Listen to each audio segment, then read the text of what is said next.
If your life, right now, was a sound, what would it be? Is it a clear, resonant frequency, a note held with purpose and clarity, or is it something else? The low, persistent hum of static, the sound of a program running on repeat, its purpose long forgotten. For so many of us, this static has become the background music to our existence. We wake up, not to the day, but to the program.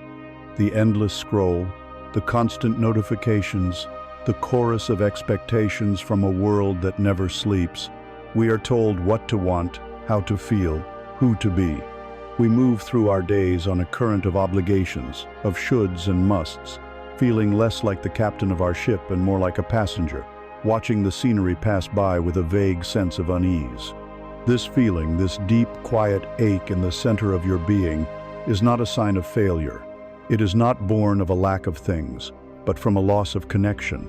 A disconnection from the self that exists beneath the noise, the self that remembers its own frequency. You have felt it in moments of profound stillness, looking up at a vast, starry sky, the quiet breath after a storm. In those moments, the static fades, and for a fleeting second, you hear your own true note. You remember that you are not merely a product of your circumstances. You are the source of them. So I invite you now to step out of that noise, not by changing your location, but by shifting your awareness. Let the sound of my voice be a gateway, a doorway into the quiet sanctuary that has been waiting for you within you. Give yourself permission to enter this space. In here, there is no judgment, there is no timeline, there is no external demand. There is only you and the profound, intelligent silence that waits to be heard. This is not an escape, it is an arrival. It is the workshop of the soul. This is the place where we begin the most important work of our lives, the work of finding the controls, the work of rewriting the code, the work of consciously, deliberately reprogramming the vast, powerful, and hidden machine that is running your life, the subconscious mind. Before you can change anything, you must first learn to hear it, not with your ears, but with your awareness. Listen, can you feel it? A low vibration running through your days. A steady, predictable hum. This is the sound of the machine. It is the sound of your autopilot, the vast and intricate system of programs that governs nearly everything you do, think, and feel. It wakes with you in the morning, brewing your coffee in a precise sequence of movements you no longer notice. It guides your hands on the steering wheel as your mind rehearses a conversation or replays a memory. It chooses your words in a familiar argument, serves up the same spike of irritation at the same trigger, and delivers the same feeling of vague emptiness as you scroll through your phone before sleep. This is not you living your life. This is the machine executing its code. This machine is not your enemy. It was built for a purpose: efficiency. Your subconscious mind, the master architect of this system, is designed to conserve energy. It observes your responses to life, and once a response is repeated often enough, it is deemed a success. A neural pathway is carved, strengthened, and insulated. The behavior, the thought pattern, the emotional reaction is then relegated to the background, automated. It becomes a habit, a program that can run without the costly energy of conscious thought. This was a brilliant survival mechanism. It allowed our ancestors to learn to walk, to hunt, to navigate their world without having to consciously decide on every single footstep or muscle movement. But the machine does not have a sense of discernment. It does not judge whether a program serves your highest good, only whether it has been frequently run. It automates anxiety just as efficiently as it automates tying your shoes. It makes a habit of self-doubt as readily as it makes a habit of brushing your teeth. And so, we become living ghosts, haunting the hallways of our own meticulously constructed routines. The inner conflict, the source of that deep ache you feel, arises from the moments the ghost wakes up.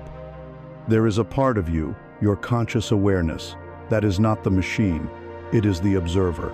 It is the silent witness that sometimes, in a moment of unexpected beauty or sharp pain, catches a glimpse of the bars of its own cage. You have a sudden, soaring desire to break free, to live with intention, to feel deeply, to create a life that feels authentic and vibrant. You decide that tomorrow will be different. Tomorrow, you will not react with anger. Tomorrow, you will pursue that dream. Tomorrow, you will be present. But tomorrow comes, and the machine whirs to life as it always does. The gravitational pull of the familiar is immense. The comfort of the known, even if it is a known misery, feels safer than the terrifying uncertainty of change. And so, the conflict rages. The whisper of your soul's desire versus the roar of the machine's engine. The longing for freedom versus the addiction to the predictable. You feel torn, frustrated with your own lack of willpower, blaming yourself for a failure to change. But you are not fighting a lack of will. You are fighting a deeply ingrained biological and neurological program that has been running unchallenged for years, perhaps decades. Herein lies the first great secret of this work. The primary step toward freedom is not to fight the machine. It is not to wrestle it into submission or to try and dismantle it with force. The first step is simply to recognize its hum, to acknowledge its existence without judgment. You must become an archaeologist of your own inner world, observing the automated patterns as if they were ancient relics. You must cultivate the art of detached observation. When a familiar wave of anger or sadness washes over you, your first task is not to fix it or suppress it, but to simply notice it. Ah, there it is. The anger program is running. When you find yourself mindlessly reaching for your phone, you simply observe. The distraction program has been activated. This act of noticing, in and of itself, is a revolution, because in the moment you observe the program, you are no longer the program. You have separated your consciousness, your true self, from the automated reaction. You have created a space, and in that space lies all your power. To begin this practice, try this simple yet profound exercise. Call it the practice of non-judgmental awareness. For one day, choose just 3 moments, 3 routine activities that you normally perform on complete autopilot. It could be the act of drinking your first cup of coffee, the walk from your car to your office door, the way you greet your family in the evening. In these 3 small windows of time, your only task is to be fully present. Engage all your senses. If you are drinking coffee, don't just drink it. Feel the warmth of the mug in your hands. Inhale the rich aroma. Notice the complex taste as it touches your tongue. Notice the impulse to let your mind wander, to start planning, to start worrying. And when it does, gently, without criticism, guide it back to the sensation of drinking coffee. You are not trying to stop your thoughts. You are simply choosing not to board the train. You are standing on the platform, watching them go by. You are training your awareness to be an anchor in the present moment, a still point in the turning world of the machine. Think of your life as a river. Your conscious mind is the surface, choppy and chaotic, tossed about by the winds of daily events.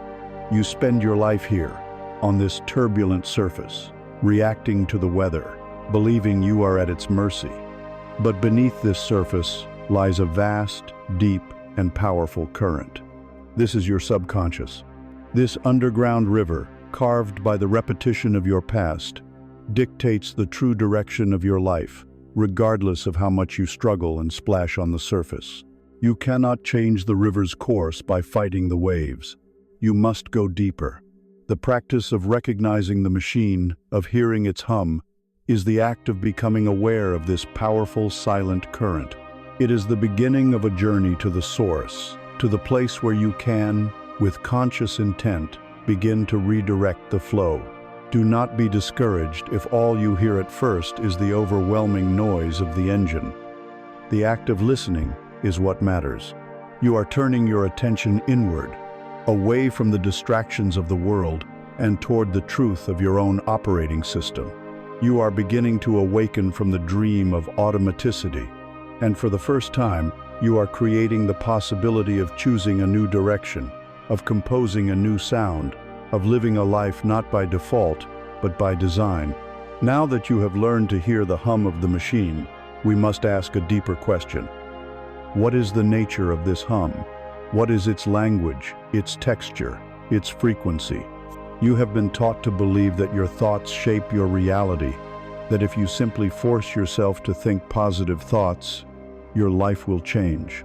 But this is like trying to change the direction of a hurricane by shouting at the wind. It is a noble but exhausting effort, and ultimately, it fails. It fails because thought alone is not the creative force. The true creative force is your state of being. It is the energetic signature you broadcast in every moment. And this state of being is not a vague, mystical concept. It has a direct, measurable, physical language. It is the electrical rhythm of your brain. It is the symphony of your brainwaves. Your brain is a biochemical, electrical generator, constantly producing pulses of energy as billions of neurons communicate with each other. These electrical pulses create a rhythm, a wave, that changes depending on what you are doing, thinking, and feeling. This is the true language of your reality. There are 4 primary waves, 4 primary frequencies that compose the music of your mind. Understand them, and you begin to understand the very mechanics of creation. Most of your waking life is spent in beta. This is the frequency of the analytical mind, the rhythm of your attention focused on the external world. It's the fast-paced chatter of your brain processing sensory data, making plans, worrying about the future, and dissecting the past. A healthy beta state is necessary for functioning in the world, for driving a car, for having a conversation. But there is a higher range of beta, a frantic, high-frequency state that has become the pandemic of the modern world. This is the brainwave of stress, anxiety, fear, and anger. It is the rhythm of survival, the emergency state that floods your body with cortisol and adrenaline. We have become addicted to this state, mistaking the frantic rush of high beta for productivity, for importance. We live in a perpetual state of low-grade emergency, and we wonder why we are exhausted, sick, and unfulfilled. Just beneath beta lies the first sanctuary of peace. This is alpha. Alpha is the bridge between your conscious mind and your subconscious. It is the gentle, flowing rhythm you enter when you close your eyes and take a deep breath. It's the state of light meditation, of daydreaming, of being lost in a creative project. In alpha, the noise of the outer world begins to fade, and the voice of your inner world begins to emerge. It is the frequency of relaxation, learning, and intuition. The analytical mind quiets down, and you become more receptive, more creative.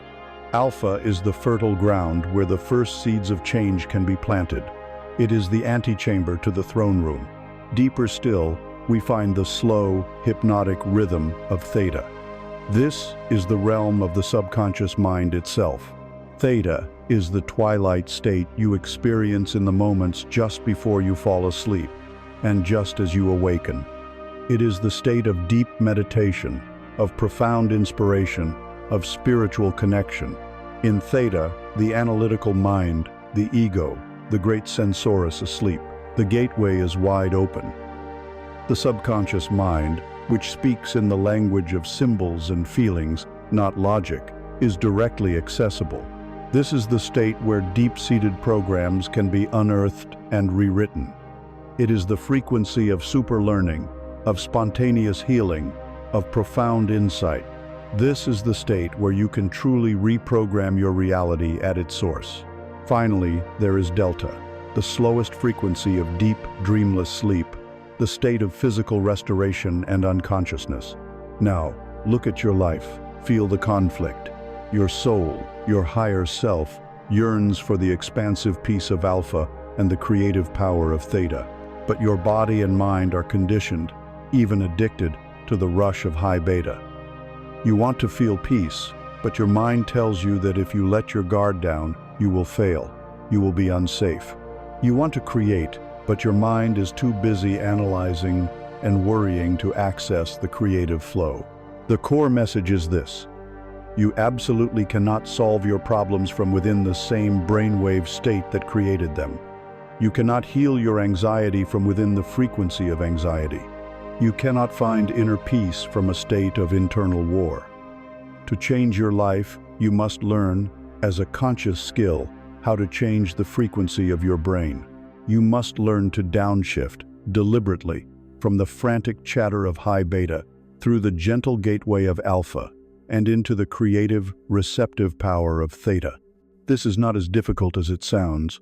You already have the master control panel for your brainwaves built into your biology. It is your breath. Your breath is the physical mechanism that directly signals your nervous system, telling it whether to be in a state of stress or a state of calm. When your breathing is short and shallow, you are signaling your body to produce stress hormones and to remain in beta. When you consciously slow down your breathing, especially your exhale, you are signaling your body to relax, to feel safe, and your brain waves naturally begin to slow down into alpha. Let us try it now. This is your first practical step in becoming the master of your own frequency. Wherever you are, simply bring your awareness to your breath. Don't change it at first, just notice its rhythm. Now, take a slow, deep inhalation through your nose for a count of 4. Feel your belly expand. Hold it for just a moment. And now, exhale slowly through your mouth or nose for a count of 6. The key is to make the exhale longer than the inhale. Do this again. In for 4, out for 6. As you continue this simple rhythm, you are performing a profound act of alchemy. You are manually turning down the dial of your nervous system.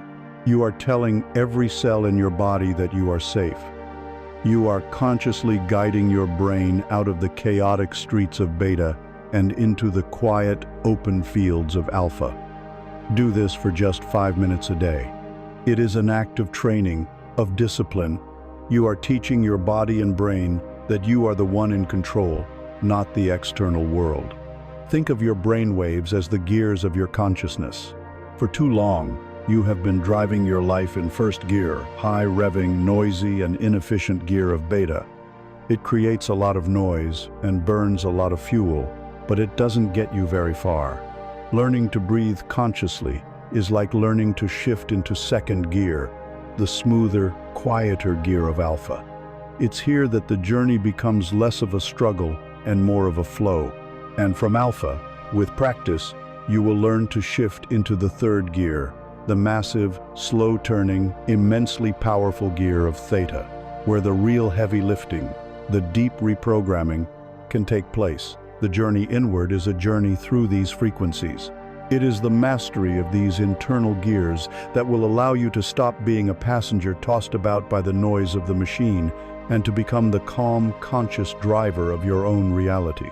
You now understand the frequencies of the mind.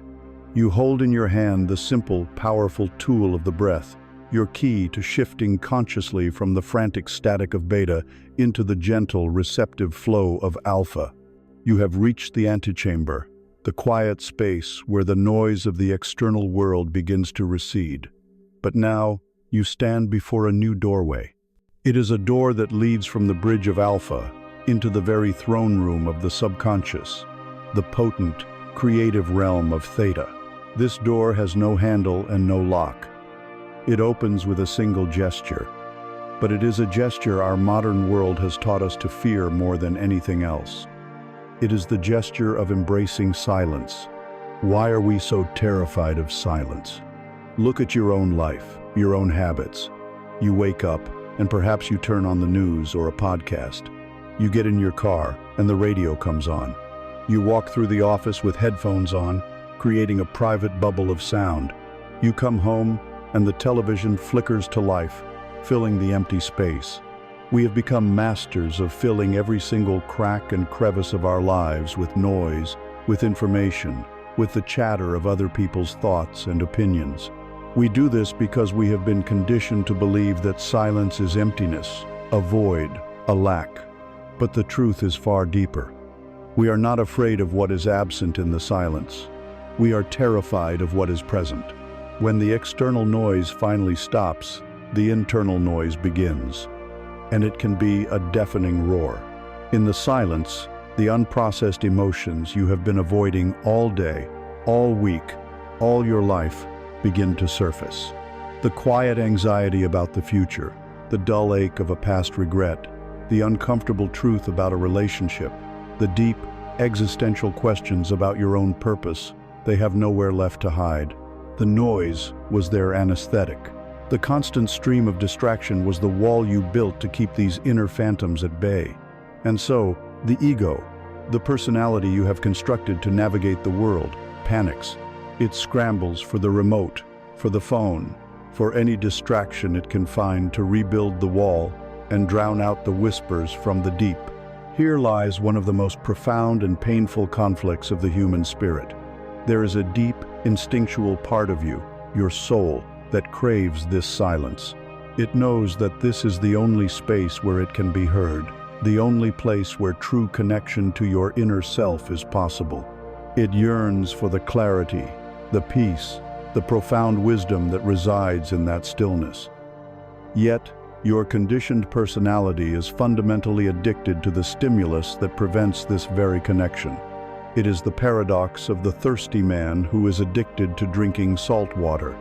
You crave the connection, but you compulsively reach for the distraction. This is the source of that feeling of being perpetually unsettled, of running in place. You are caught between the soul's deep need for communion and the ego's terrified addiction to noise. You must therefore begin a radical re-education of your own mind. You must unlearn the lie that silence is empty. Silence is not a vacuum, it is a plenum. It is not the absence of something, but the presence of everything. Silence is the ultimate potential. It is the pristine canvas upon which all of creation is painted. It is the space between the notes that gives the melody its haunting beauty. It is the rich, dark soil from which all life springs. In the language of brainwaves, this silence is the gateway. It is the very environment required for your brain to naturally slow down, to drift from the gentle waves of alpha into the slow, rolling, hypnotic rhythm of theta. It is in this sacred stillness that the guardian of your conscious mind, the analytical ego, finally relinquishes its grip, allowing you to access the master controls of your subconscious programming. So how do we enter this space, especially when every fiber of our conditioned being wants to run from it? We do it by letting go of the one thing that creates all the resistance, the goal. Most people approach meditation with a goal to stop thinking, to find bliss, to have a spiritual experience. This very striving creates tension. It puts you at war with your own mind, trying to force it to be quiet, which only makes it louder. I invite you to a different practice. Let's call it goalless meditation, or the art of doing nothing. The practice is this. For 10 minutes, you will sit in a quiet place. You will close your eyes, and you will do nothing. You will have no goal. Your only intention is to remain present in the silence and to allow whatever arises to arise. Thoughts will come, of course, thousands of them. Plans for dinner, replays of conversations, worries, fantasies. When they come, you will not fight them. You will not judge them. You will not even try to make them go away. You will simply notice them, as you would notice clouds drifting across a vast, empty sky. Acknowledge them. Thinking, and then gently, lovingly, let them drift by, returning your awareness to the silence itself, to the feeling of the sky, not the clouds. Feelings will arise, boredom, restlessness, perhaps even fear or sadness. Again, you do nothing. You allow them to be there. You greet them like old acquaintances, letting them sit with you in the quiet space without needing them to leave. You are cultivating the role of the impartial, benevolent host to your own inner experience. Think of your mind as a lake. For your entire life, The winds of the external world and the storms of your own reactive thinking have kept its surface in a constant state of turmoil. The water is murky, the surface is choppy. From this vantage point, you can see neither the sky above you clearly nor the depths below you. You can only see the chaos of the waves. The practice of embracing silence is the act of commanding the winds to cease. At first, the water is still turbulent from momentum. The mud is still stirred up. This is when the internal noise seems loudest, when the desire to run is strongest. But if you remain, if you simply sit with patient stillness, the mud begins to settle. The waves gradually subside, and then a miracle occurs. The surface of the lake becomes like glass. In its perfect stillness, it reflects the vast, limitless sky above your higher consciousness, your connection to the universal intelligence. And for the first time, the water becomes clear enough for you to see into the depths, to perceive the hidden world of your subconscious, the ancient structures, the hidden treasures, the sleeping monsters. This is the power of silence. It doesn't empty the mind, it clarifies it. It is the necessary condition for true sight. This is your gateway into theta. It is not a place you force your way into. It is a space you allow yourself to settle into, one moment of patient, courageous stillness at a time. You have walked through the gateway of silence. You have learned to sit in the quiet space, allowing the churning waters of your mind to settle. And as the mud sinks and the water clears, you begin to see what lies beneath. This is not an empty void. This is an ancient landscape, the very foundation upon which your entire life has been built. And as you gaze into these depths, you begin to make out the forms of the architects. They are silent, tireless, and invisible, and they have been working your entire life. They are the authors of your limitations, the builders of your invisible prison. They are your core beliefs. These beliefs are the most powerful, fundamental forces shaping your reality. Yet for most of your life, you have not even been aware of them. They were not formed through logical deduction. They were forged in the fire of intense emotion, usually in your childhood. A moment of failure was not just an event. It was encoded with the feeling of shame and became the belief, I am not capable. A harsh word from a parent was not just a sound. It was sealed with the pain of rejection and became the belief, I am not worthy of love. Watching your family struggle with finances was not just an observation. It was imprinted with a constant, low-grade anxiety and became the belief, there is never enough, or money is the source of all pain. These are not thoughts that you have. They have become the very lens through which you see the world. They are the operating system running in the background, so fundamental that you mistake them for reality itself. This is the insidious genius of the prison you inhabit. Its walls are woven from your own perception. If you hold the core belief that you are unworthy of love, your subconscious mind will act as a loyal servant to this truth. It will filter your reality, causing you to misinterpret a neutral comment as criticism, to overlook the person who shows you genuine affection, and to be magnetically drawn to partners who will eventually abandon or mistreat you, thus proving the original belief correct.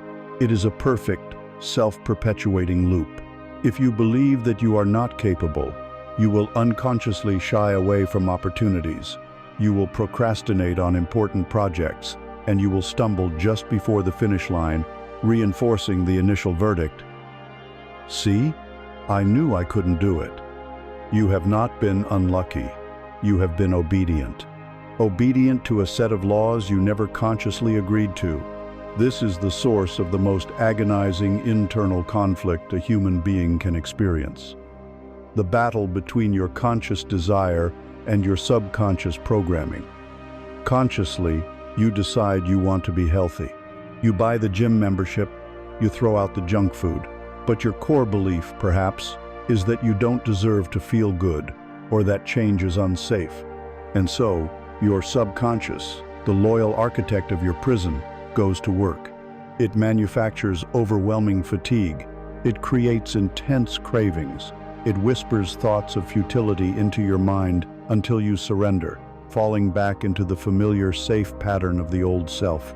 You then beat yourself up for being weak, for lacking discipline, reinforcing the very belief that you are not good enough to succeed. Do you see the cruel perfection of this trap? It is not your fault. You have been at war with a ghost, fighting a system whose rules you did not understand. But you are in the silence now. You have learned to be still, and in this stillness, you can finally begin the great work of excavation. You cannot build a magnificent new temple on top of a rotten, crumbling foundation. You must have the courage to dig. You must be willing to unearth these foundational beliefs, to expose them to the light of your awareness. Awareness is the ultimate solvent. A belief, when held in the darkness of the subconscious, is a powerful, absolute law. But when you drag it out into the light of your conscious mind, when you look at it objectively, you see it for what it is, not a truth, but an old recording, a scar from a past wound, a conclusion drawn by a child with limited understanding. To begin this excavation, you can use a simple but profoundly effective tool.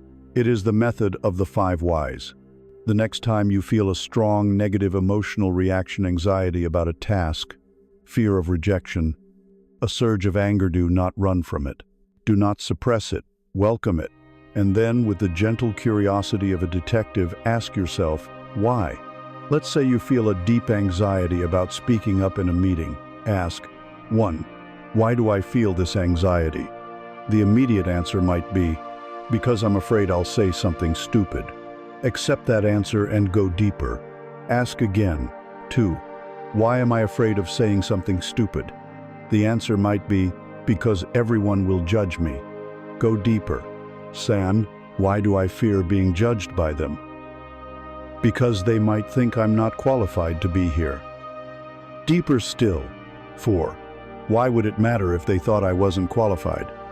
Because it would mean I am an imposter and I might lose my job. One final step, the most important one. 5. Why am I so afraid of being seen as an imposter? And here, in the silence, the deep truth may finally surface. Because deep down, I believe I am not truly good enough. There it is, the architect, the root of the tree. Not the fear of speaking, not the fear of judgment, but the foundational core belief, I am not good enough. By tracing the emotion back to its source, you have disconnected it from the present situation and exposed its ancient origin. The moment you see it, the moment you can say, this feeling isn't about this meeting, this is my not good enough program running. You have reclaimed your power. You have separated yourself, the conscious observer, from the program. This work requires courage. It is the act of taking full responsibility for your inner world. It is not about blaming your parents or your past. They were likely running on their own inherited programs. This is about you, now, choosing to become the new architect. You are walking through the blueprint of your own prison, not with a sledgehammer of anger, but with the lantern of awareness, mapping out the walls, testing the foundations, and seeing them for the illusions they are. Each belief you unearth is a stone removed from the wall. Each program you identify is a chain that rusts and falls away. You are not destroying yourself. You are clearing the ground for a reality you have not yet dared to imagine. You are making space for the new blueprints, for the sacred geometry of the life you were always meant to build. The ground is now clear. You have walked through the ruins of your old self, holding the lantern of awareness, and you have seen the architects of your limitation for what they are. Old, tired beliefs, ghosts of a past that no longer exists. The foundation, once cluttered with the debris of inherited fear and unconscious agreements, is now exposed. This is a sacred and pivotal moment, for an empty field will not remain empty for long. Weeds of doubt and fear will creep back in if left unattended. We must now become the conscious gardener. We must choose, with deliberate intent, what we wish to grow in this fertile, newly prepared soil of the mind. And the seeds we will plant are the most powerful seeds in the universe. They are the seeds of imagery. They are the seeds of visualization. Your rational mind, that loyal servant and fierce guardian of the known, will immediately resist this. It will label it as fantasy, as childish daydreaming, as wishful thinking.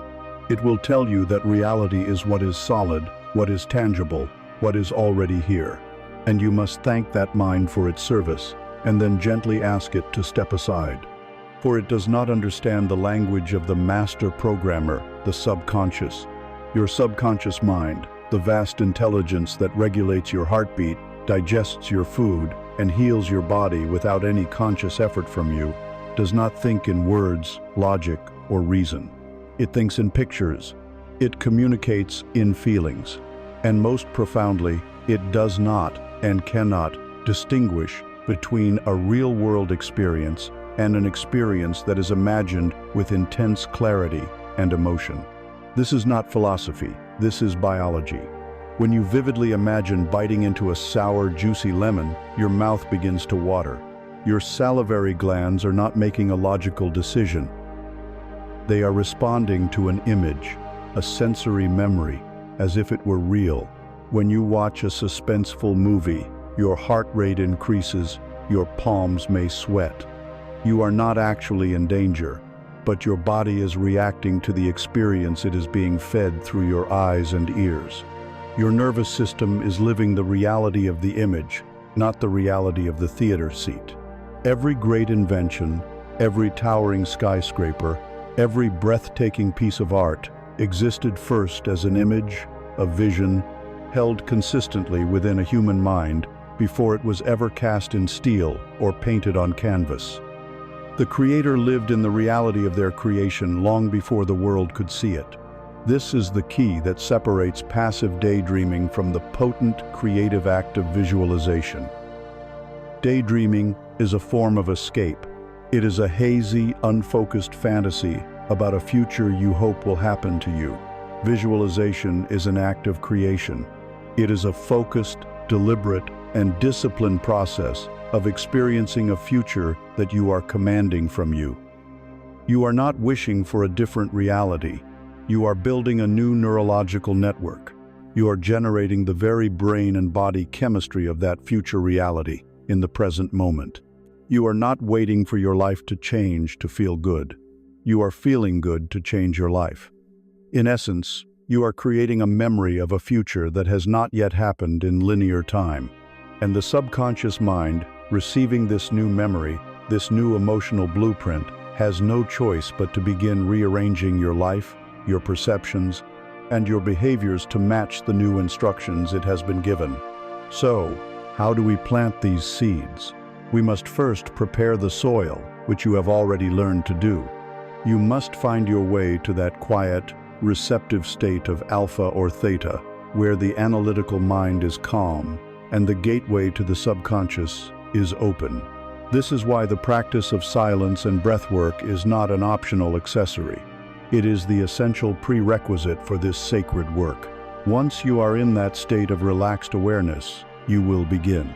Do not try to visualize your entire perfect life at once. That is too vague, too overwhelming. Choose one specific scene, one tangible moment that represents the fulfillment of a desire. If you desire abundance, don't just think about money. Imagine a specific scene, you, sitting at your kitchen table, looking at your bank statement online, and feeling a profound wave of peace, security, and gratitude wash over you as you see a specific number in your account. If you desire love, don't just wish for a partner. Imagine a specific moment. You are walking hand in hand with someone. You can feel the warmth of their hand in yours. You can hear the sound of their laughter, and you feel a deep, soul-level sense of connection and joy. Now, build this scene with all your senses. This is not a flat, two-dimensional photograph. It is a living, breathing, four-dimensional experience. What do you see? Notice the colors, the light, the objects in the room. Who are you with? See the expression on their face. What do you hear? The sound of your own calm breathing, the distant sound of birds, the words being spoken. What do you smell? The scent of coffee, the fragrance of rain on pavement, the perfume of the one you love. What do you feel against your skin? The texture of the chair you're sitting on, the breeze from an open window, the fabric of the new clothes you're wearing. Involve your body in this act of creation. Your body is the antenna, the resonating chamber for the subconscious. The more sensory detail you provide, the more real the experience becomes for your nervous system. And now, the final, most crucial element, the one that ignites the seed and commands it to grow. You must feel the emotion. What is the feeling at the core of your scene? Is it freedom? Is it joy? Is it peace? Is it security? Is it overwhelming gratitude? You must generate that feeling in your body now, not as a future hope, but as a present reality. Let the feeling of gratitude for the abundance you are witnessing flood your heart. Let the warmth of the love you are experiencing radiate from your chest. Your mind is the architect drawing the blueprint, but your heart is the power station providing the energy to build it. A blueprint without energy is just a piece of paper. An image without feeling is just a passing thought. It is the marriage of a clear intention, the image, and an elevated emotion, the feeling, that creates the powerful electromagnetic signature that begins to attract a corresponding reality. This is the art. Your mind is the soil. For years, it has been overgrown with the weeds of self-doubt and limitation, seeds planted unconsciously by past experiences. You have now cleared that soil. Each time you sit down to visualize, you are consciously, lovingly planting a new seed. You cannot plant the seed of an apple tree and expect to harvest oranges. In the same way, you cannot hold images of lack, fear, and failure in your mind and expect to harvest a life of abundance, love, and success. The harvest is always, without exception, determined by the seed. You are the gardener. You are the one who chooses. So choose well. Plant the seeds of the reality you desire, water them with the feelings of its fulfillment, and know that you have set in motion a creative power that understands no obstacle, only the command of your own focused, feeling-filled imagination. You have done the hard work. You have stood at the riverbank, the weight of the past clutched in your hands like stones worn smooth by worry. You have felt the strain in your muscles, the ache in your soul from carrying them for so long, and you have let them go. You watched as the current, indifferent and powerful, carried them away, their psychic weight dissolving into the ceaseless flow of time. For a moment, there was an exhilarating lightness, a feeling of freedom so vast it was almost dizzying. The absence of the burden was a relief, so profound it felt like flying. But then, as you turn from the river and survey the landscape of your inner world, a new feeling begins to creep in. It is not lightness. It is a hollow ache. It is emptiness. You have cleared the land, pulled up the weeds of old resentments, and carted away the rubble of past failures. But now, all that remains is an empty field. This is a space that terrifies the modern mind. We are taught from birth to abhor a vacuum. An empty moment must be filled with a notification. An empty space on the wall must be filled with a picture. An empty schedule must be filled with a task. Our culture has declared war on emptiness, branding it as boredom, as unproductivity, as failure. And so, when you are confronted with the vast, silent, empty field of your own being, a primal panic can set in. This is the horror vacui, the fear of the void, and it is one of the most powerful adversaries on the inner journey. The ego, your sense of self built upon the stories of those stones you just released, feels its own annihilation in this emptiness. It scrambles for purchase, for something to define itself against. The silence is deafening, because for the first time, you can hear the absence of your old excuses, the absence of your familiar pain. That pain, as heavy as it was a landmark. It was a known territory. This field, however, is unknown. It has no features, no paths, no signposts. It is pure, terrifying potential. Instantly, the inner conflict begins. A frantic energy arises, a desperate urge to do something. The mind screams, "We must plant, Now, we must fill this space before we are swallowed by it. It wants to rush to the nearest store of seeds, any seeds. It does not matter what kind. Let us plant a new career, a new relationship, a new diet, a new spiritual practice, a new identity. Let us build a fence, put up a sign, measure the plots. Anything to make the field look busy, anything to avoid the feeling of this raw, naked soil. This is the great temptation after every significant release. The temptation to replace one set of compulsions with another, to trade one prison for a newer, more attractively decorated one. The fear is that if you do not fill this space, it will remain barren forever. Or worse, that weeds of despair and meaninglessness will grow in its place. This fear drives you to act, to grasp, to build, to fill, to clutter your newfound space before you have even had a chance to understand its nature. You feel the pull of old habits, the siren song of distraction. Pick up the phone, turn on the screen, lose yourself in the noise of others, because the silence of your own field feels like an accusation. The conflict is between the deep, ancient wisdom of the earth that knows all growth requires a fallow season, and the frantic, fearful chatter of a mind that believes its worth is measured by its activity. But here is the core message, the ray of light that cuts through the panic dusk of the void. This empty field is not your enemy. It is not a sign of failure. It is a sign of profound success. It is not an absence. It is a presence. It is the presence of possibility. You have not created a wasteland. You have created a sanctuary. You have cleared the sacred ground. A farmer who has just harvested his crop does not immediately throw new seeds onto the exhausted earth. He knows the soil must rest. He allows the field to lie fallow under the cold sky of winter. He knows that in this seeming inactivity, a vital process is taking place. The soil is breathing. It is recovering its nutrients. It is being cleansed by the frost and softened by the snow. This period of emptiness is not death. It is the precondition for life. It is an act of supreme intelligence and trust. Your inner world is no different. This empty field is your soul resting. It is your psyche replenishing its deep, hidden nourishment. To rush in and plant new things now would be an act of violence against yourself. It would be to sow seeds in depleted soil, ensuring that whatever grows will be weak and short-lived.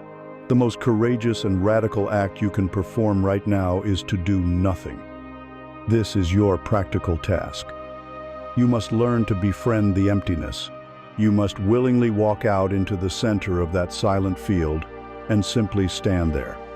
This requires a new kind of discipline, not the discipline of doing, but the discipline of being. Schedule time in your day for this emptiness. Call it your fallow time. For 10, perhaps 15 minutes, you will intentionally do nothing that fills the space. No phone, no music, no books, no mantras, no goals. You simply sit. You feel the silence. At first, it will be deeply uncomfortable. The mind will fidget and squirm. It will present you with 1,000 urgent tasks and 1,000,000 fascinating thoughts. Let them come. Let them go. They are just wind blowing across the open field. They cannot harm the soil. Feel the space around you. Feel the chair supporting you. Notice the quality of the light in the room. This is not meditation with a purpose of achieving calm. This is the practice of coexisting with the void.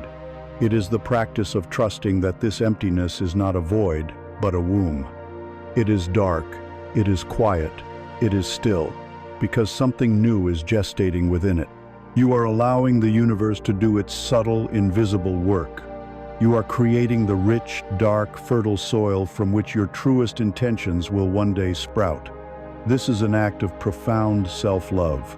It is telling yourself that you are worthy of rest, that your being is more important than your doing. In this quiet field, you are not empty, you are receptive, you are open. You are listening for a guidance that cannot be heard in the noise of a cluttered life. The image to hold in your mind is that of a vast field blanketed in winter snow. To the impatient eye, it looks dead, barren, lifeless. But beneath the surface, protected by that white silence, the earth is alive. It is gathering its strength. It is dreaming of spring. The emptiness you feel is that protective blanket of snow. It is guarding the immense potential within you. It is giving you a sacred pause, a holy stillness that is necessary before the next great season of your life can begin. Do not be afraid of it. Do not run from it. Walk out into it. Let the cold, clean air of uncertainty fill your lungs. Learn its contours. Listen to its silence. Because the great secret of the empty field is that it is never truly empty. It is full of a quiet, powerful, waiting energy. And if you can learn to be still enough, for long enough, you will begin to feel it. You will begin to sense a stirring deep within the soil. And you will begin to hear something new, something that was drowned out by the noise of everything you so bravely let go. A sound that was impossible to hear before. A whisper, carried on the wind that blows across the still and silent land. A whisper in the midst of the static. You are sitting in the stillness of your own empty field. You have braved the initial panic of the void and have chosen to remain, to trust the fallow season. The frantic winds of the mind have begun to subside, and in this deepening quiet, something new happens. A sound emerges. It is not the sound of the world outside. It is the first signal from the world within. Imagine that your soul is an old, powerful radio receiver, one that has been left unplugged for years, gathering dust in a room filled with ceaseless chatter. The act of letting go, of clearing the field, was the act of plugging it in. The act of sitting in the silence was the act of turning it on. Now, a faint glow emanates from the dial, and a low hum fills the air. This hum is the sound of pure potential, the carrier wave of consciousness itself. Your task now is not to fill the silence, but to tune the dial. For on this radio, there are two primary stations broadcasting at all times, and learning to distinguish them is the most critical skill you will ever acquire. The first station is the one you know best. It broadcasts on the frequency of fear, and its signal is pure static. It is loud, chaotic, and relentless. This is the voice of the ego, the conditioned mind. It is a cacophony of past regrets and future anxieties. It sounds like 1,000 panicked voices all speaking at once. It is the voice that screams, "You are not enough." It is the voice that hisses, "What will they think of you?" It is the voice that bargains, "If you just achieve this one more thing, then you can rest." It is the voice of comparison, the voice of judgment, the voice of scarcity. This static has a distinct character.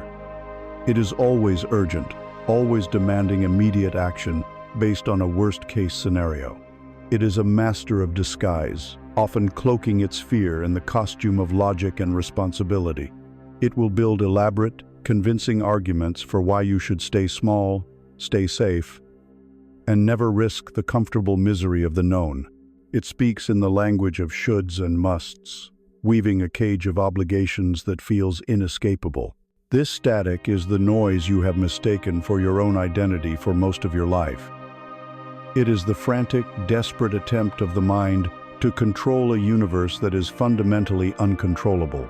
It is the sound of resistance to the flow of life itself. But as you sit patiently with the hum, as your fingers gently, consciously rest on the tuning dial, you may begin to sense another signal, faint and distant, hiding behind the roar of the static. This is the second station. It broadcasts on the frequency of truth, and its sound is a clear, steady whisper. This is your intuition, your inner being, the voice of the soul. It does not shout. It does not argue. It does not try to convince you with complex logic. Its nature is the polar opposite of the static. Where the static is loud, the whisper is quiet. Where the static is frantic, the whisper is calm. Where the static is rooted in the fear of past and future, the whisper speaks only to the truth of the present moment. It does not deal in catastrophic futures. It deals in simple, immediate knowing. Its guidance is often so simple, so unadorned, that the loud, complicated mind dismisses it as naive or foolish. It might be a single word: go, stay, listen, wait. It might be a gentle feeling, a subtle pull toward one path, and a quiet aversion to another. It is the gut feeling, the quiet hunch, the inexplicable sense of peace that settles over you when you contemplate a certain choice. This whisper is the signal from your authentic self. It is always there, broadcasting with perfect clarity, but it is so refined, so subtle, that it is completely inaudible until you intentionally create enough inner silence to perceive it. Herein lies the great inner conflict of this stage of the journey. For your entire life, you have been conditioned to trust the static. The static sounds responsible. It sounds like it's trying to protect you. The whisper, by contrast, can sound irresponsible. It can guide you away from the well-trodden path, away from the choices that make logical sense to your family, your friends, and your society. The moment you begin to hear the whisper, the static will grow louder, more aggressive, in an attempt to drown it out. You will contemplate a choice that feels right in your soul, and the static will immediately flood your mind. That is ridiculous. You have no evidence that will work. You are being reckless. Think of all the things that could go wrong. It will mock the quiet whisper, calling it childish fantasy. The battle is between a lifetime of conditioning that taught you to listen to external authority and fear, and the nascent, trembling courage required to trust an internal, unexplainable truth. So how do you tune the dial? How do you practice this art of discernment? The method is one of feeling, not thinking. When you are faced with a decision, big or small, the first step is to disengage from the debate in your head. Stop. Take 3 deep, conscious breaths. With each breath, imagine you are lowering the volume on the static. Then, bring your awareness into your body. The body does not lie. The mind can create infinite stories, but the body holds the truth. Place a hand over your heart or your solar plexus. This is not a symbolic gesture. It is a point of focus for your physical attention. Now, hold the first option in your mind. Do not analyze it. Simply hold the image of it, the feeling of it, and ask your body a simple question. Does this feel expansive or does it feel contractive? Pay close attention to the physical sensations. An expansive feeling is one of openness, lightness, relief. Your shoulders might relax, your breath might deepen, you might feel a warmth or a sense of space opening in your chest. A contractive feeling is one of tightness, of dread, of heaviness. Your stomach might clench, your throat might feel tight, your body might feel subtly braced for impact. The whisper speaks through the language of expansion. The static speaks through the language of contraction. This is your new compass. It is more reliable than any pro and con list, more trustworthy than the loudest opinions of others.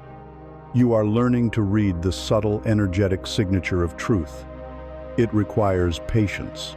It requires practice. You must be willing to sit in the uncertainty, turning the dial with exquisite care, past the ghost signals of other people's expectations, past the loud, crackling interference of your own fear, until you find it. That clear, quiet, steady tone, the frequency of your own soul. The more you practice listening to it, and the more you honor it with your choices, the stronger the signal will become. Your receiver will become more sensitive, and the whisper will become more clear. You are rewiring your entire being to navigate by an inner wisdom that has always been there, waiting patiently for you to tune in. But know this, the moment you truly lock onto that signal, the moment you hear the clear whisper and resolve to follow its guidance, you will awaken a powerful force. As you take your first step out of the empty field, following this new and quiet voice, you will find your path blocked. An ancient guardian, whose sole purpose is to keep you in the world you have always known, will rise up before you. It will feel like an immovable object, a great and heavy presence designed to halt all progress. It is the embodiment of every excuse you have ever made. Its name is resistance, and it looks like a stone that cannot be moved. You have found the clear frequency. In the quiet sanctuary of your inner field, you have heard the whisper of your own truth, and for a moment, the path forward seemed illuminated, simple, and clear. You have taken a breath, ready to take the first step in the direction of that calm, resonant knowing. And then, you hit it. It is not a sound, but the absence of all momentum. It is not a wall you see with your eyes, but a force you feel with your entire being. A sudden, inexplicable heaviness. An invisible, immense obstacle that has appeared from nowhere, blocking the path completely. Where there was clarity, there is now confusion. Where there was willingness, there is now a profound lethargy. You have just met the guardian of your old reality. You have come face to face with the unmovable stone. This stone is resistance, and it is the most cunning shapeshifter in the human psyche. Its primary function is to maintain the status quo, to keep you within the familiar fences of your current identity, no matter how miserable that territory may be. It prefers a familiar hell to an unknown heaven, and it will manifest in 1,000 different ways, each one perfectly tailored to your specific weaknesses. For you, it may appear as a sudden, crushing fatigue. The moment you decide to meditate, to write, to begin the new project, an overwhelming need for sleep descends upon you, a fog so thick that a simple step feels like wading through concrete. For another, it appears as a sudden obsession with trivial tasks. The path forward requires a difficult conversation, but you find yourself possessed by an urgent, non-negotiable need to clean the entire house, to organize your bookshelf by color, to research the history of a meaningless topic online. The resistance creates a flurry of false urgency to distract from the one action that truly matters. It can be a flood of rationalizations, a convincing inner lawyer who suddenly presents an airtight case for procrastination. Now is not the right time, it argues. The economy is unstable. You need more training first. You should wait until the children are older. You must first understand every possible outcome before you begin. It sounds so wise, so prudent, but it is merely the voice of fear dressed in a suit of logic. Resistance can manifest as irrational anger, picking a fight with a loved one to generate enough emotional chaos to derail your focus. It can manifest as forgetfulness, causing you to miss the very appointment or deadline that would move you forward. It is the force that makes you put down the healthy food and pick up the junk. It is the impulse that makes you scroll through your phone instead of sitting with your own thoughts. It is every excuse, every delay, every act of self-sabotage that has ever kept you from your own greatness. It is a powerful, inertial force, a psychic gravity pulling you back to the person you used to be. The initial, instinctive reaction to this stone is to fight it. This is the great war that so many people wage against themselves their entire lives. You clench your jaw, you grit your teeth, and you try to push. I will force myself to do this, you declare. You try to use willpower as a battering ram against your own resistance. You berate yourself, you shame yourself. You try to bully the stone into moving, but you will find that this is a war you can never win. The stone is a part of you. To push against it is to push against yourself. The energy you expend fighting it is the very energy you need to walk the path. And strangely, the harder you push, the heavier the stone seems to become. Your own force feeds its immovability.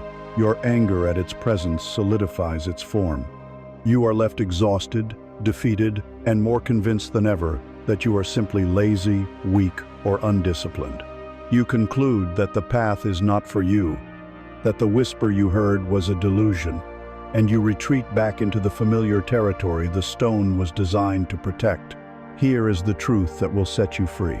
The core message that can end this lifelong war. You must stop pushing. Lay down your arms. The unmovable stone is not your enemy. It is your terrified, misguided protector. It is a guardian, standing at the edge of your comfort zone, and its only mission is to keep you from getting hurt. It is not malicious, it is scared. The stone is not made of rock. It is made of solidified fear. It is a dense composite of every time you were told you were not good enough, every time you failed and felt shame, every time you were rejected for being your authentic self. It is the fear of success, which might bring new expectations and visibility. It is the fear of failure, which might confirm your deepest insecurities.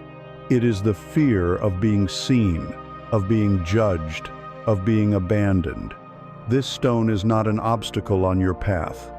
The stone is the path. Your work is not to destroy it, but to understand it. The practical application of this is profoundly counterintuitive. Instead of pushing the stone, you must sit down beside it. When you feel that leaden weight of resistance descending upon you, your practice is to stop everything. Do not fight. Do not flee. Simply stop, take a breath, and turn your attention toward the feeling itself. First, name it. You can say it out loud or in your mind. Ah, this is resistance. I feel you. This simple act of naming creates a space. It distinguishes you, the calm observer, from the powerful feeling. You are no longer possessed by it.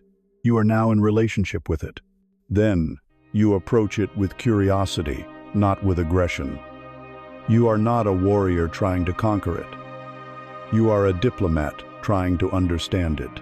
You are a parent kneeling down to speak to a frightened child.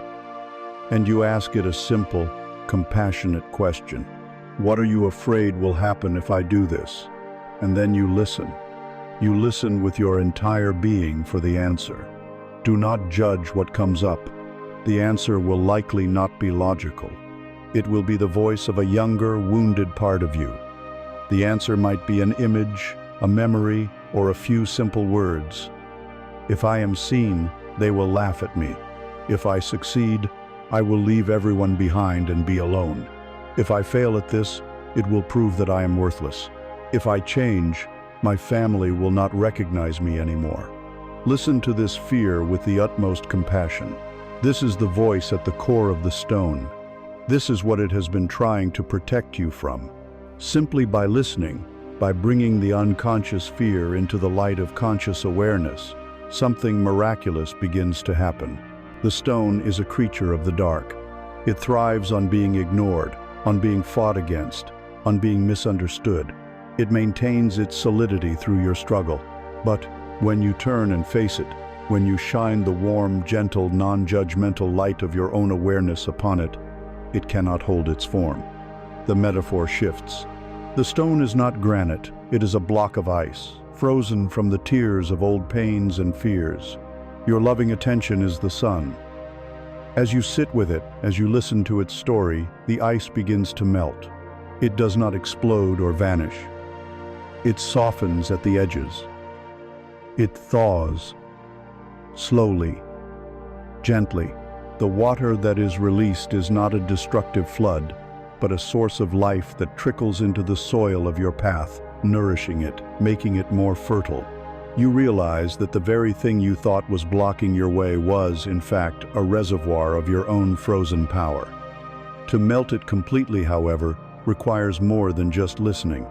It requires you to reclaim the parts of yourself that you froze into that stone in the first place. You must be willing to look at the material it is made of, the disowned pieces of your own identity. You must be willing to embrace the very thing you have cast into the darkness. You must be willing to embrace your own shadow. You are sitting beside the great stone of your resistance. You have ceased your struggle, and in the quiet space you have created, you have listened to its fears. You have come to understand that this obstacle is not a malicious entity, but a construct of your own frozen pain. Now, you must ask the next question. What is this stone made of? If you were to analyze its composition, what would you find? You would find the parts of yourself that you have disowned. You would find every impulse, every desire, every feeling that you deemed unacceptable, shameful, or dark. You have chipped these pieces off your psyche over a lifetime, believing you were purifying yourself, but in reality, you were merely casting them into the shadows to be compressed under immense pressure into this dense, heavy stone. To truly dissolve the stone, you must be willing to reclaim its raw material. You must turn and face the rich, terrifying, and powerful realm from which it came. You must be willing to consciously embrace your own shadow. In the landscape of the soul, the shadow is the territory that holds everything you are, but pretend you are not. The great psychologist Carl Jung gave us this map. He taught that the shadow is the unconscious repository for all the aspects of our personality that we have rejected, either because they were shamed out of us in childhood, or because they did not fit the idealized image of the person we decided we needed to be. It is not necessarily evil. It is simply the unlived, the unloved, the unacknowledged. Your anger resides there, if you were taught that being angry is unspiritual. Your powerful ambition resides there, if you were told that being ambitious is selfish. Your vulnerability, your wildness, your righteous rage, your envy, your sexuality, any part of your full human experience that you deemed unfit for public consumption was relegated to the shadow. And there, in the darkness, these parts did not die. They grew. They consolidated. And they have been influencing your life in ways you cannot even imagine. This creates the fundamental conflict of a fractured self. The conflict between the person you present to the world, your persona, your mask of polite competence, and the powerful, unseen forces rumbling in your psychic basement. You spend an enormous amount of energy keeping the basement door locked. You present a face of calm patience to the world, while your suppressed rage seeps out as sarcastic comments, passive aggression, or chronic tension in your jaw. You project an image of detached enlightenment, while your disowned envy causes you to feel a bitter, inexplicable resentment toward anyone who achieves the success you secretly crave. The shadow is a master of projection. When we refuse to own a trait in ourselves, we become hyper-aware and intensely critical of it in others. The thing that infuriates you most about another person is often a direct signpost to a part of your own unacknowledged shadow. The arrogant man is enraged by arrogance in others. The secretly insecure woman cannot stand to be around people she perceives as weak. The shadow demands to be seen, and if you will not see it in yourself, it will force you to see it everywhere you look. The core message, the alchemical secret that turns this lead into gold, is this: wholeness is not achieved by the amputation of your shadow. It is achieved by its integration. You cannot reach the light by pretending you are not also made of darkness. In fact, the brighter the light of your conscious persona, the darker and more powerful the shadow it casts. A person who is all love and light is often sitting on a powder keg of repressed anger and judgment. True spiritual maturity is not the eradication of the shadow, but the courage to turn, face it, and bring its contents into the compassionate light of your awareness. The goal is not to eliminate the bad parts, but to recognize that they are not bad, only wounded, and that they hold an immense amount of your own locked-away power. The anger you have suppressed holds the key to your boundaries. The envy you have denied holds the key to your true desires.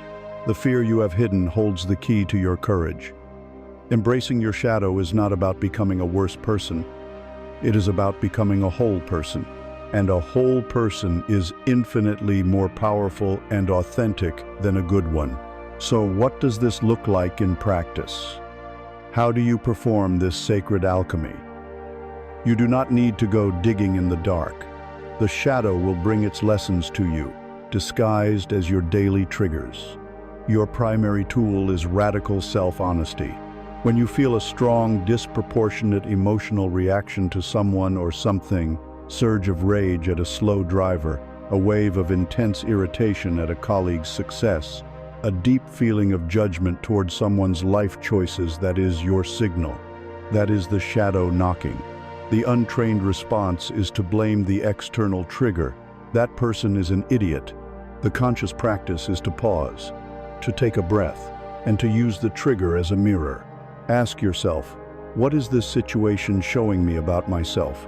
What part of me is being activated right now? Perhaps the slow driver is triggering your own suppressed fear of not being in control.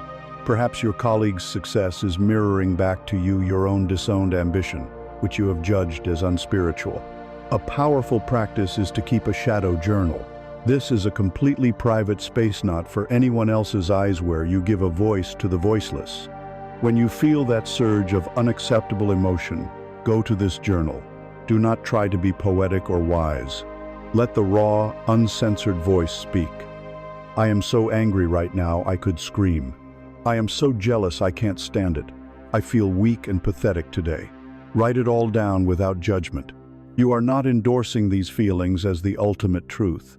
You are simply allowing them to be seen and heard by you, the conscious observer.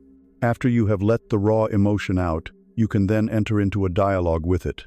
You can write from the perspective of your wiser self, asking that part of you, what do you need?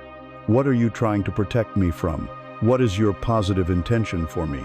Often, you will find that the angry part simply wants to set a boundary. The jealous part simply wants you to acknowledge your own desires. By giving it this compassionate attention, you reintegrate its energy. You take it out of the basement and give it a healthy, conscious role to play in your life. The most potent image for this work is that of a great tree. We admire its towering branches, its beautiful leaves reaching for the sun. But that tree's height and strength are made possible only by its equal and opposite growth downward into the dark, hidden earth. Its root system, unseen and unglamorous, is what provides its stability, its nourishment, its anchor against the storms. The shadow is your root system. You cannot grow toward the light without also growing into the dark. To deny your roots is to become a shallow, unstable thing, easily toppled by the first strong wind. But to honor your roots, to embrace the darkness that feeds you, is to become a force of nature. It is to become unshakable. When you no longer fear your own depths, you become truly powerful. The energy you once used to suppress your shadow is now liberated, available to you for creating, for loving, for living a life of authentic, integrated purpose. And as you stand there, having reclaimed the disowned parts of yourself, you are no longer a victim of your inner world. You are no longer just a resident. You are ready to claim your rightful role as its conscious creator, its master builder, its sovereign architect. You have journeyed into the dark, not to be consumed by it, but to reclaim your own lost treasures. By sitting with the stone of resistance, by embracing the shadow, you have performed a sacred act of alchemy. You have taken the lead of your suppressed self and begun the process of turning it into gold. The energy that was once locked away in fear and shame is now returning to you, a current of vitality flowing back into the center of your being. This reclamation of energy brings with it a new clarity, a new stability, but it also brings a profound and unavoidable revelation, one that will change the very foundation of your relationship with reality. As you stand in this newfound wholeness, you look out at the world, at your life, at your circumstances, and you realize the truth that both terrifies and liberates. You are no longer a resident in this world. You are its architect. For most of your life, you have likely lived from the perspective of a victim. This is not a judgment. It is the default operating system of the unawakened mind. From this viewpoint, life is something that happens to you. You are a small boat, and the world is a vast, unpredictable ocean. The winds of fortune, the currents of other people's decisions, the sudden storms of circumstance, they all toss you about. In this reality, your primary role is to react. You brace for impact. You hope for calm seas. You curse the storm. There is a strange comfort in this powerlessness. It is the comfort of exoneration. If life is something happening to you, then your unhappiness is not your fault. It is the fault of your parents, your boss, your partner, the government, your past. You are the tragic hero of your own story, noble in your suffering, justified in your resentment. This narrative, while disempowering, provides a powerful psychic shield against the crushing weight of true responsibility. But your journey inward has dismantled this shield. By reclaiming the energy of your shadow, you have taken back the power you had projected onto the world.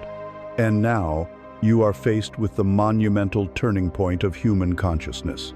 You begin to shift from the victim's question, "Why is this happening to me?" to the creator's question, "What am I being invited to create from this?"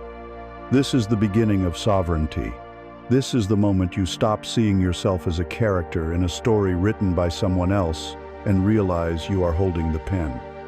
The initial terror of this realization can be immense, for if you are the one holding the pen, who can you blame when the story is not to your liking? If you are the architect, who is at fault if the walls of your own house feel like a prison? The ego recoils from this level of ownership. It is a crown so heavy it feels like it could break your neck. It is easier to be a slave with someone to blame than a king with nowhere to hide. This is the conflict you must now resolve. The seductive habit of laying blame at the feet of the world versus the stark, empowering, and demanding truth of your own creative power. You must choose, in every moment, which reality you will inhabit. Will you continue to see the world as the source of your feelings, or will you accept the radical truth that the world is just a mirror, reflecting the state of your own inner construction? Here is the core message, the foundational blueprint for your new life. You are the sovereign architect of your inner world. That inner world, your predominant emotional state, your mental landscape is the only world you ever truly experience. And you are building it right now with the materials of your own consciousness. Every thought you entertain is a brick. Every emotion you indulge is the mortar that binds those bricks together. Your attention is the tireless crew of workers, laying bricks and spreading mortar wherever you direct them. Now, you must look honestly at the structure you have been building. Examine the quality of your materials. Are your thoughts bricks of gratitude, possibility, and self-compassion, or are they crumbling bricks of resentment, limitation, and fear? Is your emotional mortar the strong, binding cement of love and acceptance? Or is it the brittle, sandy mixture of anxiety and anger? Look at the structure rising within you. Is it a fortress with high walls, no windows, designed to keep you safe from a hostile world, but which has inadvertently become your prison? Or is it a sanctuary, a temple with strong foundations, open windows to let in the light, and vast halls that echo with peace? The conditions of your outer life are secondary. You can be in a palace and live in an inner prison. You can be in a humble room and inhabit a magnificent inner sanctuary. The choice of what you build is yours and yours alone. This is not a metaphor. It is a description of the mechanics of consciousness. The practice, therefore, is one of conscious construction. It begins with the simple, profound act of setting a daily blueprint. When you awaken each morning, before you engage with the world, before you pick up your phone and allow the world to tell you who you are and how you should feel, you must claim your authority as the architect. You ask yourself a simple question. What is the inner state I choose to build today? Not, what do I need to do today? But, how do I choose to be today? Perhaps the answer is peace. Perhaps it is focused energy. Perhaps it is compassionate patience. You choose the core feeling state, the architectural style for the day. Then, as you move through your day, you use everything that happens, everything, as raw material for your project. Someone cuts you off in traffic. The victim reacts with anger, grabbing a brick of resentment and angrily slapping it onto the wall. The architect sees it happen, takes a breath, and consciously chooses a different brick, a brick of acceptance. That person is in their own world. I choose to remain in my sanctuary of peace. You receive disappointing news. The victim is flooded with despair, using the mortar of hopelessness to weaken the entire structure. The architect feels the disappointment, acknowledges it, and then consciously chooses to reinforce the walls with the mortar of resilience. This is happening. It is not what I wanted, but I am the architect. I will use this challenge to build strength. This is not about suppression or pretending not to feel. It is about feeling the emotion and then consciously choosing whether or not you will use it as a building material in the home you are creating for your own soul. This is the ultimate shift in identity. You must stop seeing yourself as a piece on the chessboard of life, moved about by unseen forces. The pawn, the knight, the king, they are all subject to the rules of the game in the hand of the player. You are not the piece, you are the player. The events of your life are simply the arrangement of the pieces on the board at any given moment. You cannot always control that arrangement, but you, and only you, decide your next move. Your response, your interpretation, your inner state, that is where your absolute power lies. It has been there all along, waiting for you to claim it. Now that you have embraced your shadow and taken back your power, you are finally sitting in the player's seat, seeing the whole board with clear eyes. And the first act of a sovereign player, the first move of the great architect, is to decide with absolute clarity not just what to build, but what magnificent creation to bring into being. It is time to design the blueprint. It is time to plant the seed of a clear and powerful intention. You are now seated in the Creator's chair. You have taken the pen into your own hand, accepting the profound and liberating responsibility of being the sovereign architect of your inner world. You see the landscape of your life not as a series of random events, but as a field of infinite potential, a canvas awaiting your brushstroke. The question is no longer who to blame, but what to build. Before any foundation is laid, before the first brick is placed, every great architect begins with a single unifying vision, a blueprint. In the architecture of consciousness, this blueprint is called an intention, and learning to craft and wield a true intention is the first and most vital act of conscious creation. For your entire life, you have been accustomed to the language of wishes. A wish is a passive, hopeful sigh sent out into the universe. I wish I were happier. I wish I had more money. I wish I could find love. A wish is a child looking through a shop window, hoping someone else will come along and buy the gift for them. It is imbued with a sense of lack, a feeling of separation between you and the thing you desire. It is a weak, diffused light, scattered and without focus. It carries the energy of maybe the vibration of doubt. And so, the universe, which responds only to clarity and conviction, reflects this ambiguity back to you in the form of an ambiguous life. You have been sending vague, hopeful requests into the cosmos, and the cosmos has been faithfully responding with vague, hopeful results. An intention is a different force entirely. It is not a sigh, it is a declaration. An intention is the focused, coherent, laser-like energy of a creator. It does not plead, it commands. It does not hope, it decides. It is born not from a place of lack, but from a place of choice. It is the architect unrolling the blueprint and saying, This is what we are building. An intention is a direct order given to your own subconscious mind and a clear signal sent into the quantum field of all possibility. It is imbued with the energy of I am, the vibration of certainty. It bridges the gap between your current reality and your desired reality by declaring that on the energetic level where all creation begins, the desired reality is already a fact. Your mind, your consciousness, is the fertile ground you have been preparing through all the work you have done until now. By clearing away the stones of the past, by understanding the rich, dark soil of your shadow, you have created the perfect field in which to plant. An intention is the seed you will now place in this prepared earth. And this is the central metaphor you must hold. Think of a single, tiny acorn. Within that small, humble shell, the entire blueprint of a vast and mighty oak tree is contained. The acorn does not hope to become an oak. It does not wish for branches and leaves. In its very essence, it is an oak tree in potential. It holds the complete intelligence, the perfect pattern, and the unwavering directive to become what it is destined to be. Your intention must be crafted with this same potent certainty. It must be the acorn that contains the unwavering reality of your future oak. Crafting this seed requires precision and consciousness. First, it must be clear and specific.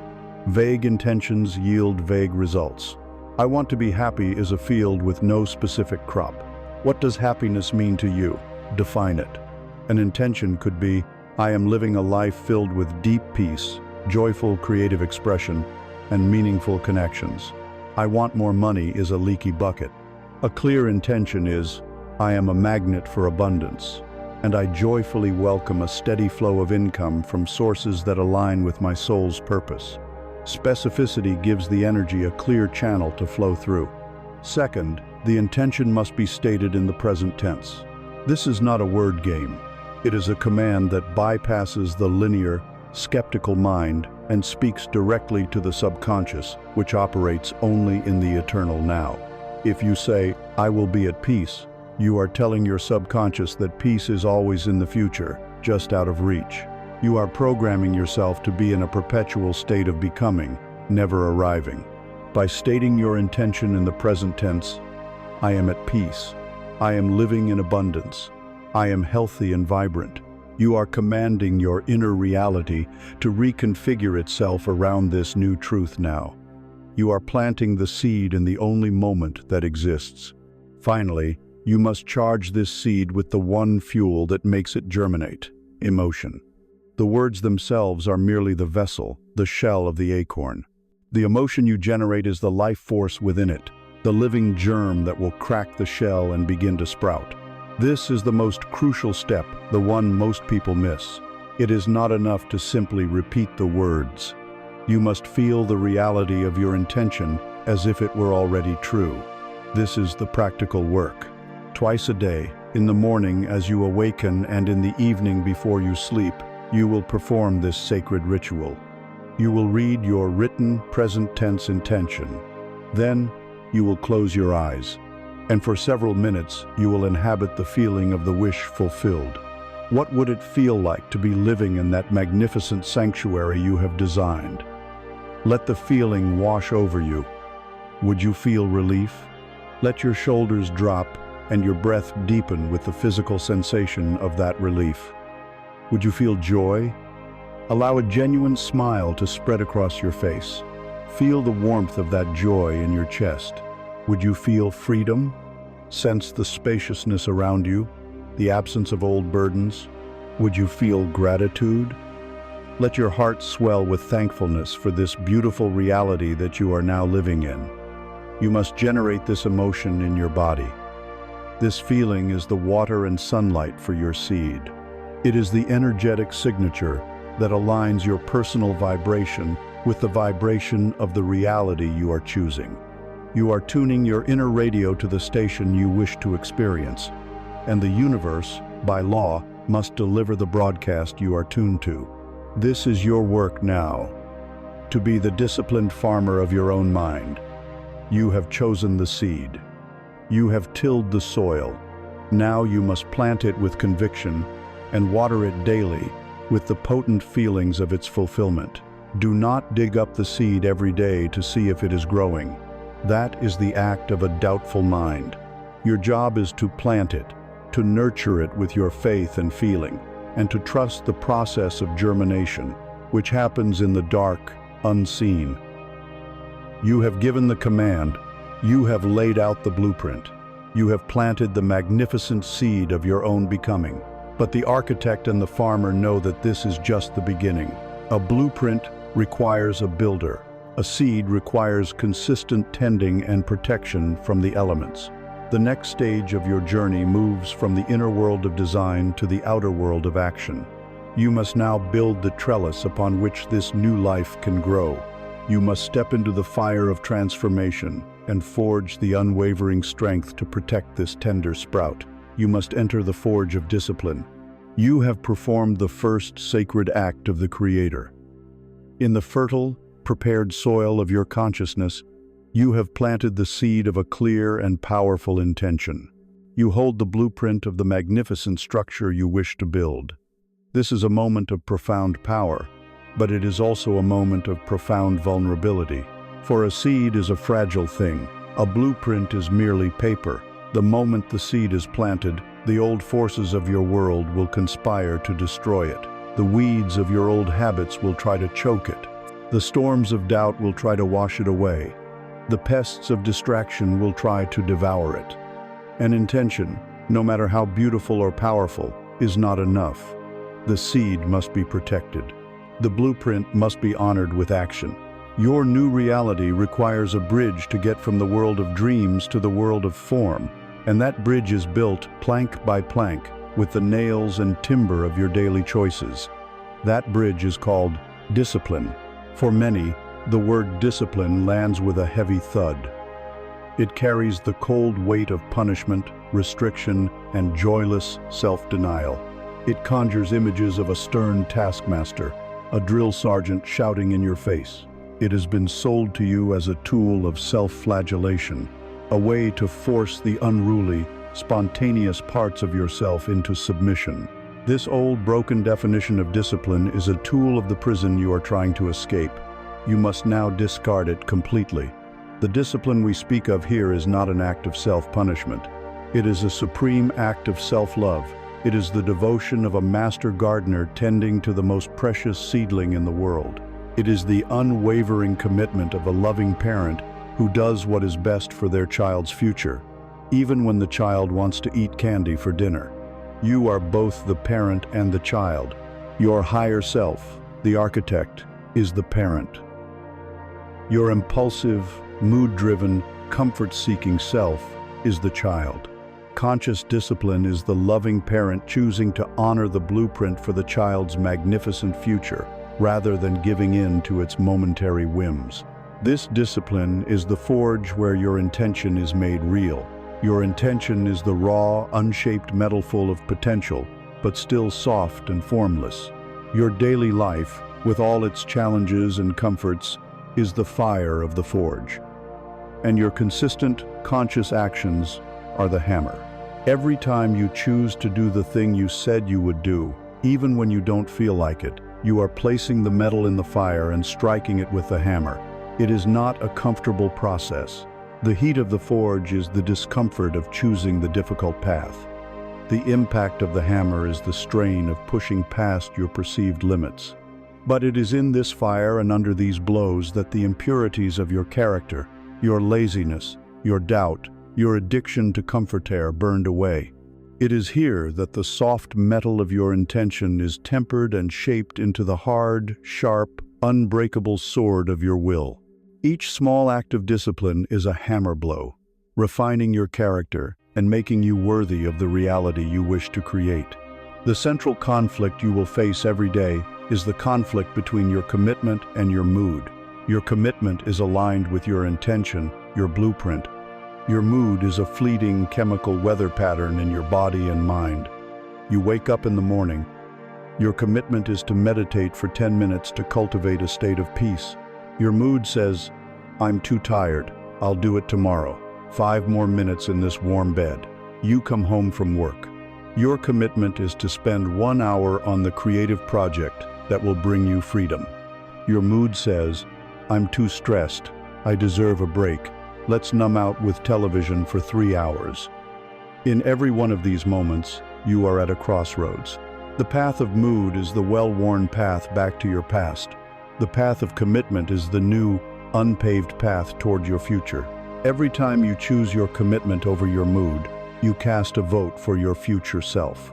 You send a powerful message to the universe and to your own subconscious that you are serious. Every time you choose your mood over your commitment, you cast a vote for your past self, reinforcing the old patterns and weakening the foundation of your new structure. The great mistake is to believe you must start with grand, heroic acts of discipline. This is the ego's trap. It tells you that you must go from 0 to 100, that you must immediately start working out for 2 hours a day, meditating for an hour, and working on your project for 4. This approach almost always leads to burnout and failure, reinforcing the belief that I am not a disciplined person. The secret to the forge is to start with a fire so small it cannot possibly go out, and a hammer so light you cannot possibly fail to lift it. Your practical task is to choose one single, recurring action that is too small to fail. Choose a foundational habit related to your intention and scale it down to the point of absurdity. If your intention is to write a book, your discipline is not to write a chapter a day, but to write one sentence a day. If your intention is physical vitality, your discipline is not a grueling workout, but putting on your workout clothes and doing one push-up. The goal here is not the output. It is not about the sentence or the push-up. The goal is to build the muscle of integrity. The goal is to win the war, not by fighting a massive, overwhelming battle, but by winning a series of tiny, effortless victories day after day. Each time you perform your ridiculously small act of discipline, you must consciously acknowledge it. You celebrate the win. You say to yourself, "I did it. I kept the promise I made to myself." This creates a positive feedback loop. It begins to associate discipline with the feeling of success and self-respect rather than the feeling of punishment. And this self-respect is the true gold being forged in this process. When you consistently prove to yourself that your word is law, that a promise made to yourself is a sacred bond, you build an unshakable foundation of self-trust. The inner voice of the critic that whispers, "You'll never stick with it," begins to lose its power, because you are accumulating a mountain of evidence to the contrary. You are becoming, through your actions, a person you can rely on. This is the bridge from dream to reality. It is not a magnificent suspension bridge that appears overnight. It is a simple, sturdy, wooden bridge that you build yourself. One plank, one nail, one hammer blow at a time. Do not look at the vast chasm you must cross. Look only at the next plank you must lay. That plank is today's single, small, loving act of discipline. Do that, and do it again tomorrow. And soon you will have built a pathway strong enough to carry the full weight of your grandest vision. You will have transformed yourself from someone who merely has intentions into someone who embodies them. The raw metal has been shaped. The forge has done its work. You now hold in your hand a new instrument of focused, sharpened will, capable of directing energy with precision. It is time to learn about the very energy you will be directing, the current that flows through all things, including you. It is time to understand your own resonant frequency. You have stood in the heat of the forge. With the hammer of consistent action, you have shaped the raw metal of your character, transforming it into the sharpened, purposeful sword of your will. This is a monumental achievement. You now possess an inner integrity, a self-trust that cannot be easily broken. But a sword, no matter how sharp or strong, is merely a tool. Its purpose is to direct energy. The question now becomes, what is the nature of the energy you are directing? To take the next step on this journey, we must move from the world of doing to the world of being, from the mechanics of action to the physics of existence. We must speak of the very fabric of the universe itself. We must speak of frequency. The ancient mystics and the modern quantum physicists, approaching the mystery from opposite ends, have arrived at a startlingly similar conclusion. Everything is energy.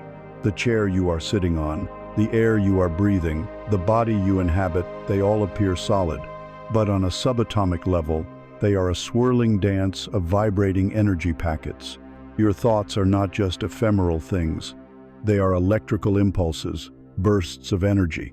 Your emotions are not just psychological states. They are biochemical signatures that radiate a distinct energetic field. You are not a solid object moving through a dead, empty world. You are a broadcasting tower of energy and information, living in a vast, intelligent, and responsive ocean of energy. And the specific signal you are broadcasting at any given moment is your frequency. Your frequency is the song of your being. It is the cumulative vibration of your dominant thoughts, beliefs, and, most powerfully, your emotions. This understanding is the key to unlocking a universal law, one that has often been simplified or misunderstood. You may have heard it called the law of attraction, but a more accurate and powerful name is the law of resonance. The universe is not a cosmic catalog from which you order the things you want. It is a vast, resonant chamber. It does not give you what you want, it gives you what you are. It reflects back to you the frequency you are broadcasting.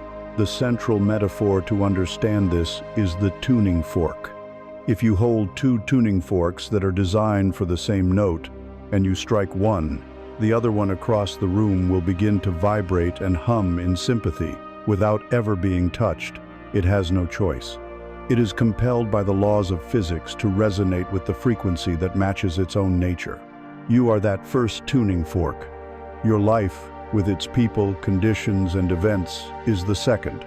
Your job is not to chase after the second tuning fork, trying to force it to vibrate. Your job is to be exquisitely mindful of the note you are striking within yourself.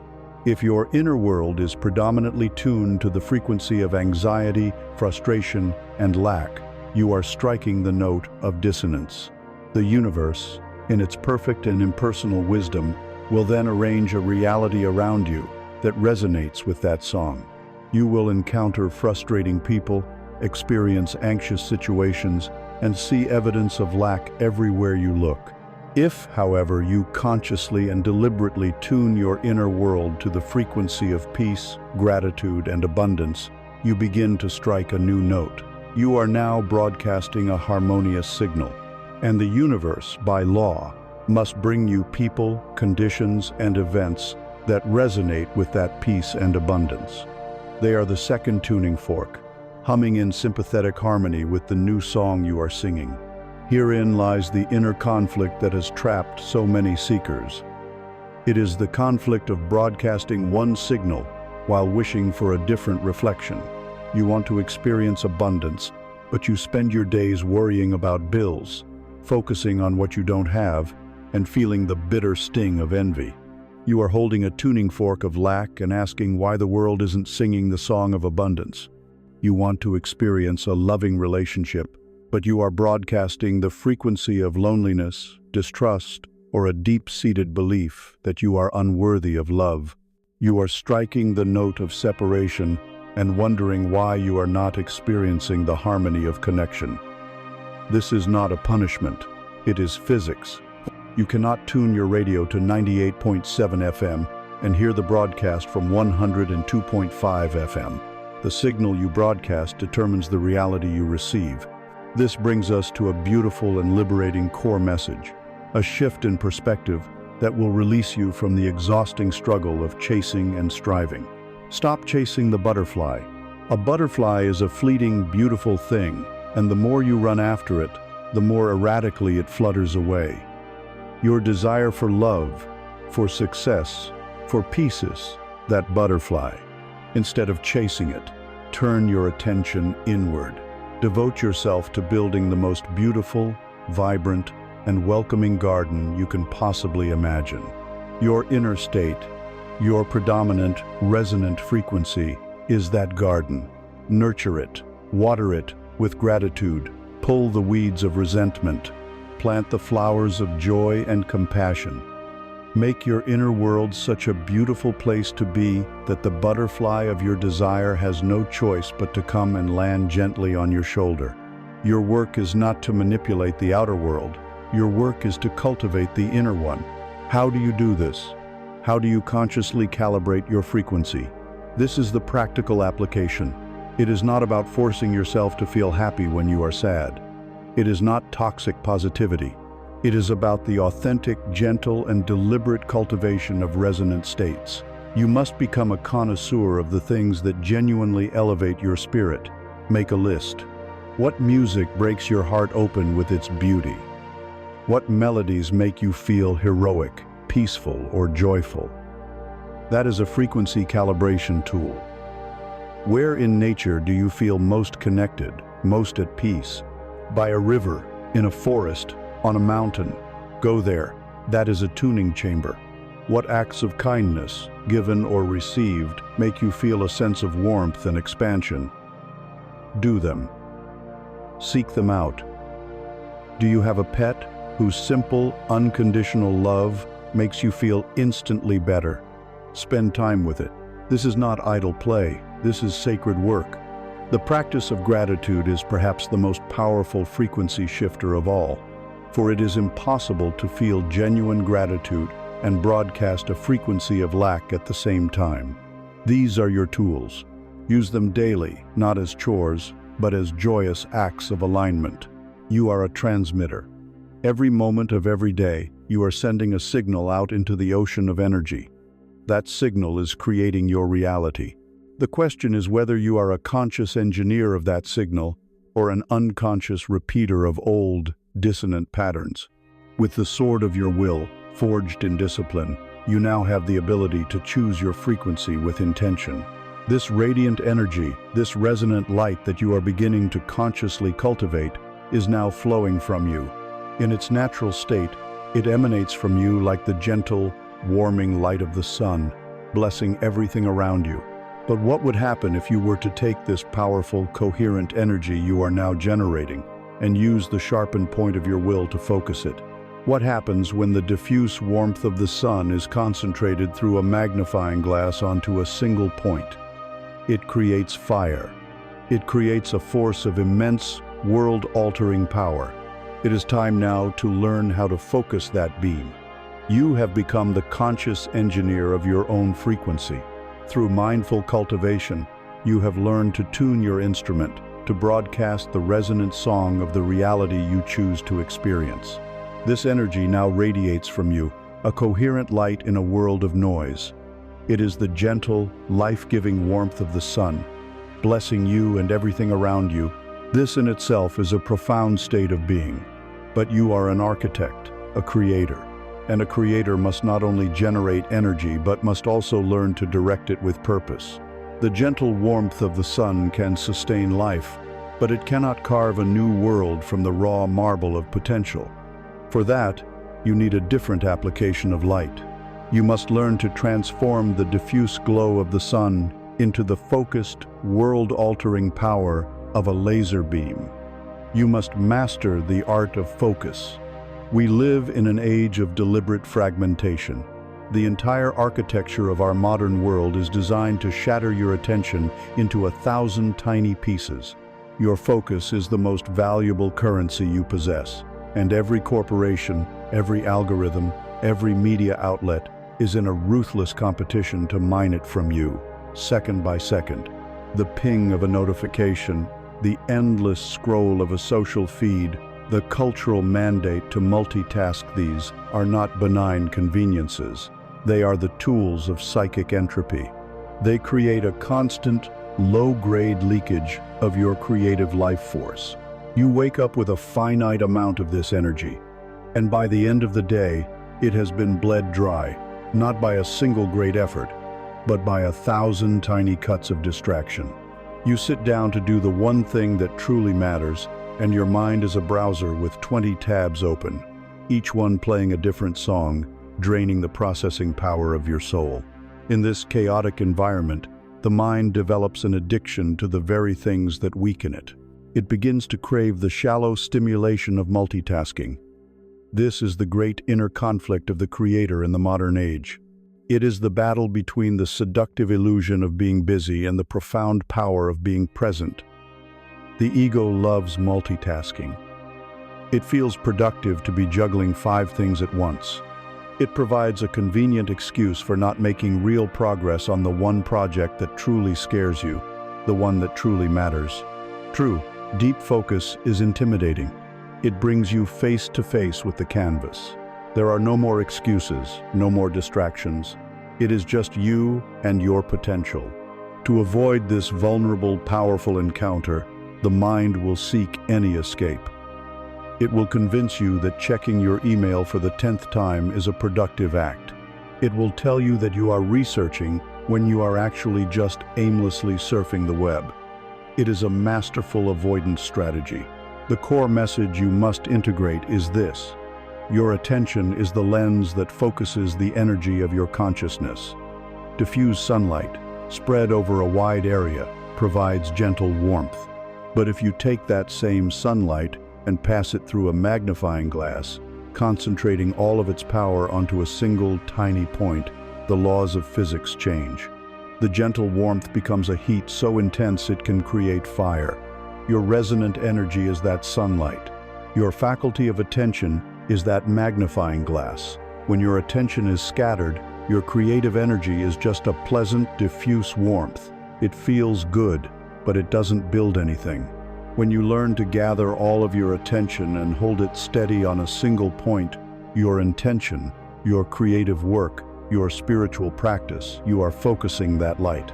You are generating creative fire. This focused beam of energy can burn through the obstacles of procrastination. It can cut through the complexity of a problem, and it can transmute an idea from a thought form into a physical reality. Focus is the bridge between the energetic and the material. Therefore, focus is not merely a productivity hack. It is a sacred practice. To bestow your full, undivided attention upon something is a spiritual act. It is a declaration to the universe that this matters. It is an act of supreme devotion to the seed you have planted. When you give your complete presence to a task, you enter the hallowed state of flow. Time seems to warp and dissolve. The chattering voice of the ego goes silent. You are no longer a person doing a task. You become a pure conduit for the creative intelligence of the universe to flow through you. This is the state where the architect receives the true blueprints, where the artist makes the inspired brushstroke, where the scientist has the flash of insight. This state is impossible to access with a fragmented mind. It is the exclusive reward of the focused sunbeam. The practical application, then, is to forge your own magnifying glass. You must retrain the atrophied muscle of your attention. This requires creating a sacred, inviolable space for deep work. This space is both physical and temporal. First, you must consciously design a no-fly zone for distractions. This means your phone is not simply on silent, it is in another room, turned completely off. All notifications on your computer, your watch, your tablet, they are disabled. You must be ruthless in defense of your own focus. Second, you will use a timer to create the boundaries of this sacred space. This is the wisdom behind techniques like the Pomodoro method. You set a timer for a manageable period, perhaps 25 or 30 minutes. For the duration of that timer, you have only one job on this earth: to remain focused on the single task you have chosen. You do not check email. You do not get up to get a snack. You do not allow your mind to wander to other projects. If it does, you gently but firmly guide it back. When the timer goes off, you have earned a short break. This practice is not about the duration. It is about the quality of your attention within that duration. It is about training your mind to understand that there are times for diffuse awareness and there are times for laser-like focus. You are proving to yourself that you are the master of your own attention, not its slave. At first, this practice will feel uncomfortable. Your mind, conditioned for distraction, will rebel. It will feel like an itch you cannot scratch. This is normal. This is the discomfort of a muscle being exercised for the first time in years. Stay with it. Each completed block of focused time is a victory. It is another blow in the forging of your lens, making it clearer, more powerful, more capable of concentrating light. You have now journeyed from the formless to the formed. You have cleared the inner ground, planted the seed of a clear intention, built the forge of discipline to protect it, learned to cultivate the resonant energy of the sun to nourish it, and now you have crafted the lens to focus that sunlight into a life-giving, creative beam. The soil is fertile, the seed is protected. The sun is shining upon it with a focused, loving intensity. The conditions are perfect. The seed is receiving everything it needs to grow. Now there is only one ingredient left, one final piece of the puzzle that the Creator must master. It is an element that our instant gratification world has almost completely forgotten. It is the grace of divine timing. It is the wisdom of allowing the process to unfold without interference. It is the quiet, powerful, and essential practice of patience. You have brought all the elements together. The fertile soil of your consciousness has been prepared. The potent seed of your intention has been planted. The forge of your discipline has built a protective wall around it, and the focused sunbeam of your attention is providing the steady, life-giving light it needs to grow. By all accounts, you have done everything right. The conditions are perfect. The alchemical process has been initiated, and now you enter the most subtle, the most challenging, and the most forgotten phase of all creation. You enter the great and sacred waiting. And it is here, in this quiet, liminal space between the planting and the sprouting, that you will confront the most pervasive poison of the modern soul, impatience. Our world has conditioned us to expect instant results. We order food and it arrives in minutes. We ask a question and a supercomputer delivers the answer in milliseconds. We desire a product and it appears on our doorstep the next day. We have been trained to live in a state of perpetual immediacy, and this has surgically removed our capacity for patience. We have forgotten the virtue of the long arc. We have lost our connection to the deep, slow, and intelligent rhythms of natural growth. And so, when we apply these same principles of creation to our inner world, and the magnificent oak tree of our intention does not burst from the ground overnight, a corrosive anxiety begins to set in. A voice, fueled by a lifetime of conditioning, begins to whisper, "It isn't working. You're doing it wrong. Nothing is happening." This is the great conflict of the Creator, the desire of the ego to see immediate proof versus the quiet wisdom of the soul that understands divine timing. The ego is a nervous farmer. It plants the seed, and then, an hour later, it digs up the soil to see if roots are forming. In doing so, it destroys the very process it wishes to witness. It wants to see the flower so badly that it pries open the bud with its fingers, only to find a torn and mangled mess. It cannot stand the uncertainty of the unseen. This impatience is not just a minor character flaw. It is a profound lack of faith. It is a declaration of distrust in the very laws of the universe you are seeking to engage. It is the architect constantly shaking the foundation of his own building to make sure it's still there, thereby ensuring its eventual collapse. You must now cultivate the antidote. The core message, the wisdom that will allow your creation to survive this delicate phase, is this: nature never hurries, yet everything is accomplished. Look to the wisdom of the earth, your greatest teacher. The seasons do not rush. A winter does not decide to become a spring overnight. An acorn does not strain and struggle to become an oak. It simply allows the intelligence within it to unfold in its own perfect time. Your inner growth, your manifestation, is subject to these same organic laws. You cannot force the river to the sea. You can only remove the dams and allow it to find its own way.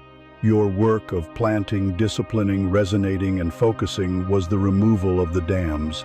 Now you must trust the river. You must relinquish your white-knuckled grip on the timeline and surrender to a wisdom far greater than your ego's anxious need for control. This surrender is not passive resignation. It is an active, powerful state of conscious trust. It is the highest form of faith, not faith in an external deity, but faith in the integrity of the creative process itself. It is knowing that the germination is happening in the dark, beneath the surface, hidden from your sight, but perfectly orchestrated by the intelligence of life. It is knowing that your consistent actions are creating ripples that you cannot yet see, that your focused energy is rearranging the fabric of reality in subtle ways that will only become apparent when the time is right. Your job now is not to force the outcome, but to hold the frequency of faith. It is to continue your practices, not to make something happen, but because they are the expression of your trust that it is already happening. The practical application for cultivating this profound patience is to shift your focus from seeking transformation to seeking evidence. Your ego is telling you a story. Nothing is happening. You must become a gentle detective and gather evidence to refute this false claim. You will create an evidence journal. This is not a journal of grand successes, but of subtle shifts. At the end of each day, you will write down 1 or 2 pieces of evidence that the process is working. This evidence may be incredibly small, It could be. Today, when I felt irritated, I remembered to breathe instead of reacting. That is new. Or I had a moment of genuine, unforced gratitude while washing the dishes. Or a stranger smiled at me, and I felt a flicker of connection instead of my usual guardedness. Or I saw a feather on my path, and it felt like a small wink from the universe.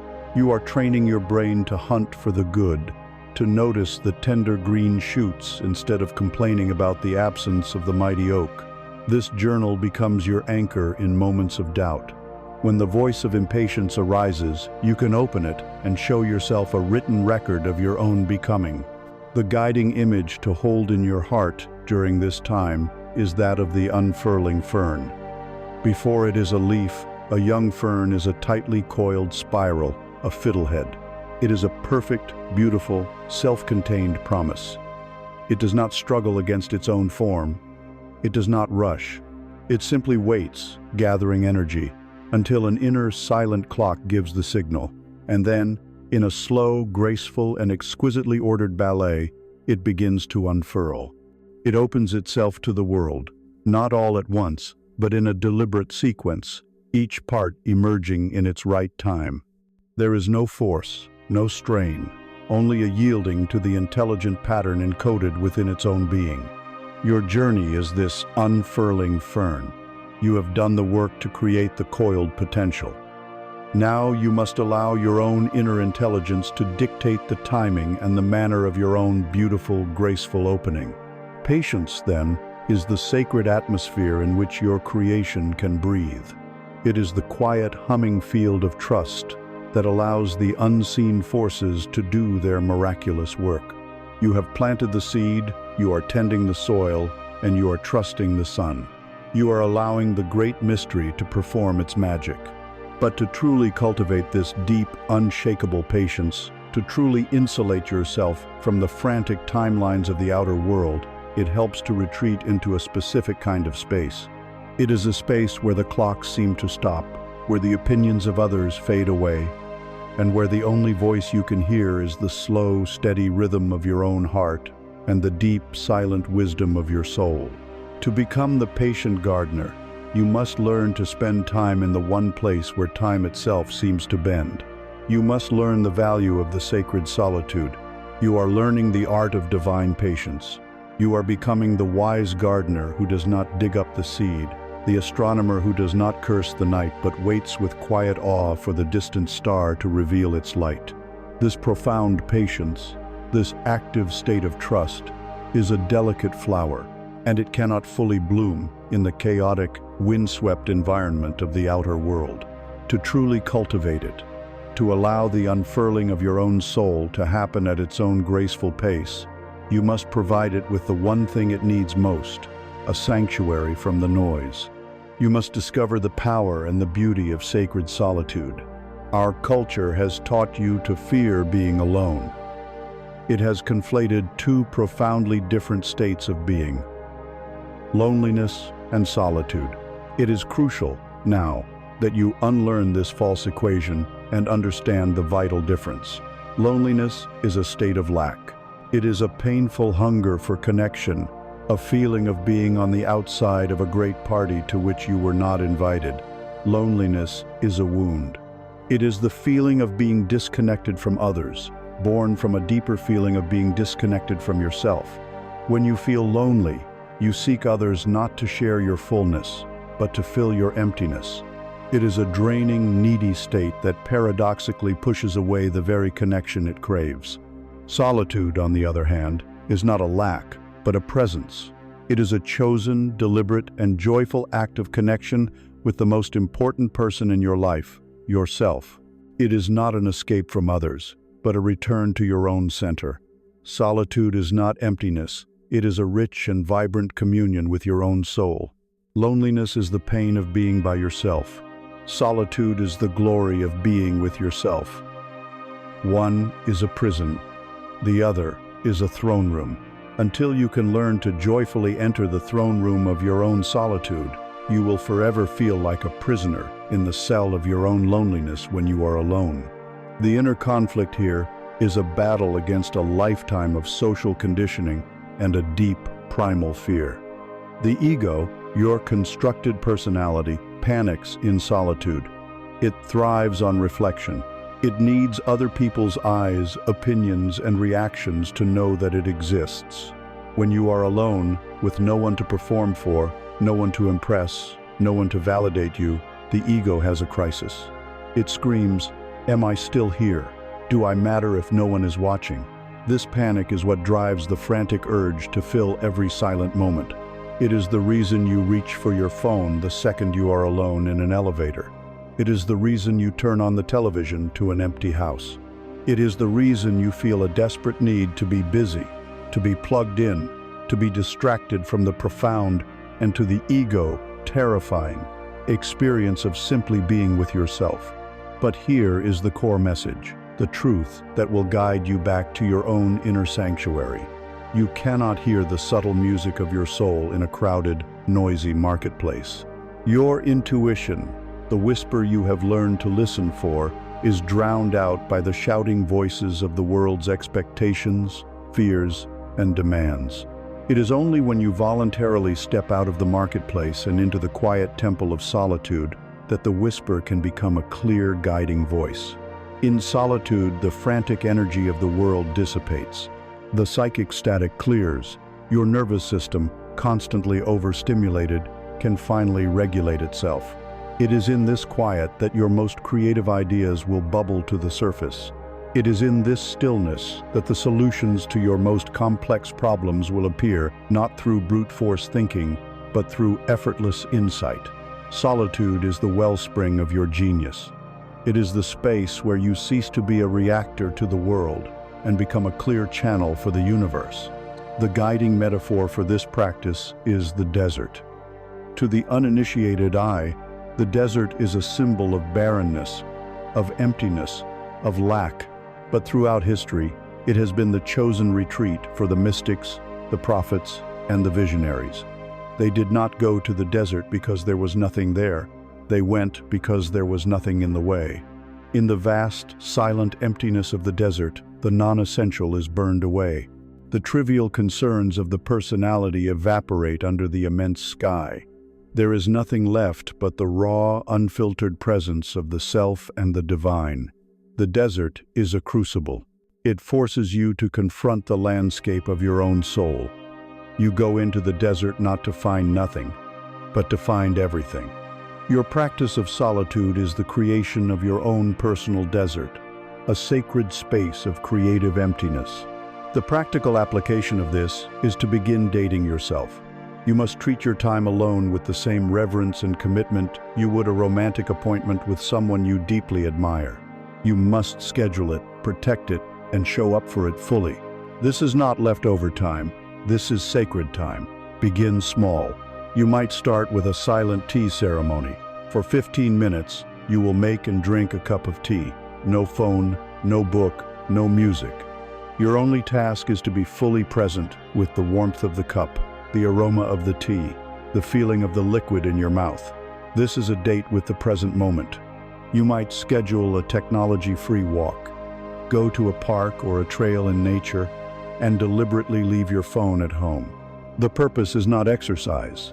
The purpose is to walk without a destination, to notice the light filtering through the leaves, to hear the sound of your own footsteps, to feel the air on your skin. This is a date with the natural world, which will mirror your own inner nature back to you. You might take yourself on an artist date, a solo trip to a place that nourishes your Sulin art gallery, a beautiful library, a quiet corner of the city you've never explored. You are not there to do anything, only to absorb, to receive, to allow your soul to be fed in silence. By framing it this way, you transform a feared state into a cherished one. You are actively choosing to fill your own well, so that when you return to the world, you have something to give. For you do not stay in the desert forever. Solitude is not a permanent withdrawal from life. It is a strategic, nourishing retreat. You enter your solitude to drink deeply from the well of your own being, to remember who you are apart from your roles and responsibilities, to receive your vision, and then, you return to the marketplace. But you return transformed. You no longer enter the world as a hungry ghost, seeking validation and energy from others. You return as a self-contained sun, a radiant being, connecting with others not out of need, but out of a desire to share your own fullness. And from this new, grounded and centered place, you begin to see the world differently.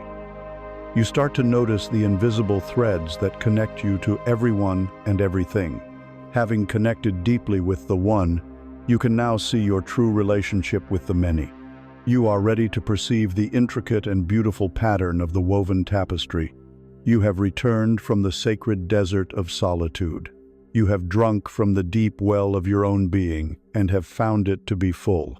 You have learned that to be with yourself is not to be empty, but to be in communion with the very source of your life. Now, you emerge from that quiet temple, not back into the noisy marketplace as the person you were before, but as someone new. You are centered, grounded, and filled from within. And from this place of profound inner connection, you are finally ready to perceive the true nature of your connection to the world. You are ready to see, perhaps for the first time, the luminous, invisible threads that bind you to everything and everyone. You are ready to behold the woven tapestry.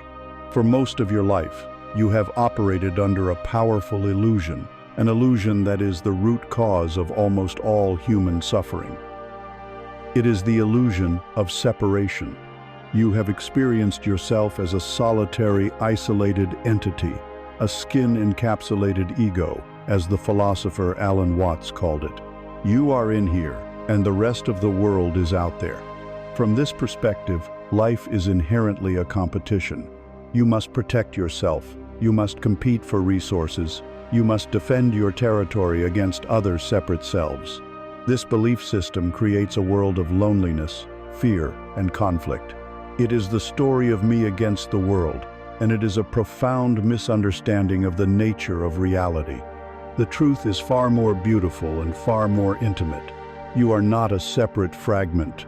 You are a single, irreplaceable thread in a vast and magnificent cosmic tapestry that is being woven through eternity.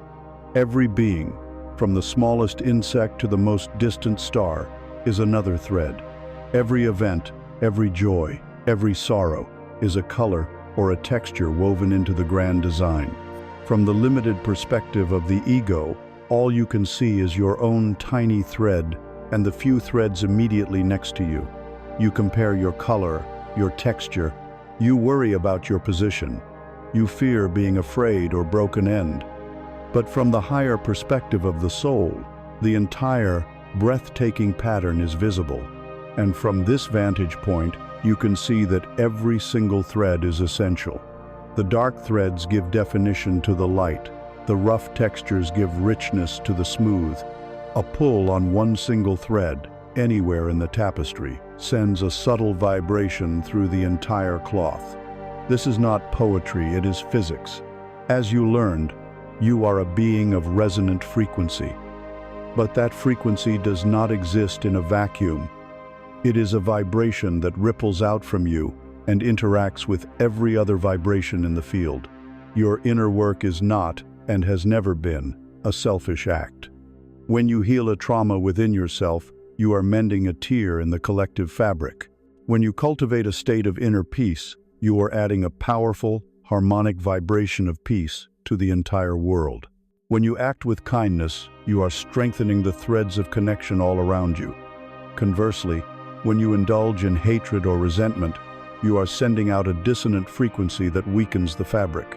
Your state of being is your ultimate contribution to the world. You are not just responsible for your life. You are responsible to life. Consider a forest of aspen trees. On the surface, they appear to be a grove of individual, separate trees, each one standing alone. But if you were to look beneath the soil, you would discover a stunning secret. They are all one. They share a single, massive, interconnected root system. They are, in fact, a single organism, a single life form expressing itself as many trees. What appears to be a community is actually a unity. This is the nature of humanity. We appear as billions of separate bodies, but beneath the surface of the visible world, we share a single, collective consciousness, a single root system of shared being. The pain of another is not truly separate from your pain. It is a distress signal traveling through the shared roots. The joy of another is not separate from your joy. It is a wave of vitality, available to all. The inner conflict you must now resolve is the conflict between the surface-level perception of the separate tree and the deep, underground truth of the single root system. This truth calls for a new way of living, a new kind of practice. If we are all truly connected, then compassion is not just a virtuous ideal. It is the most pragmatic and intelligent way to live. An act of kindness toward another is an act of nourishment for the entire root system and therefore for yourself.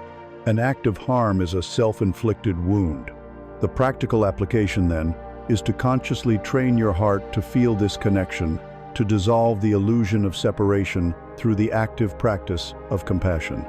We will use a simple, ancient technique known as loving-kindness meditation. Find a quiet space and take a comfortable seat. Close your eyes and bring your awareness to your heart center. First, you must generate this feeling for yourself, for you cannot pour from an empty cup.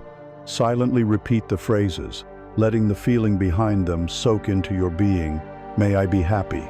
May I be healthy. May I be safe. May I live with ease.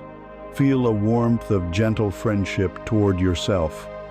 Once you feel this, bring to mind a person you love, dearly, a friend, a family member, a mentor. Picture them clearly in your mind's eye and extend the same wishes to them.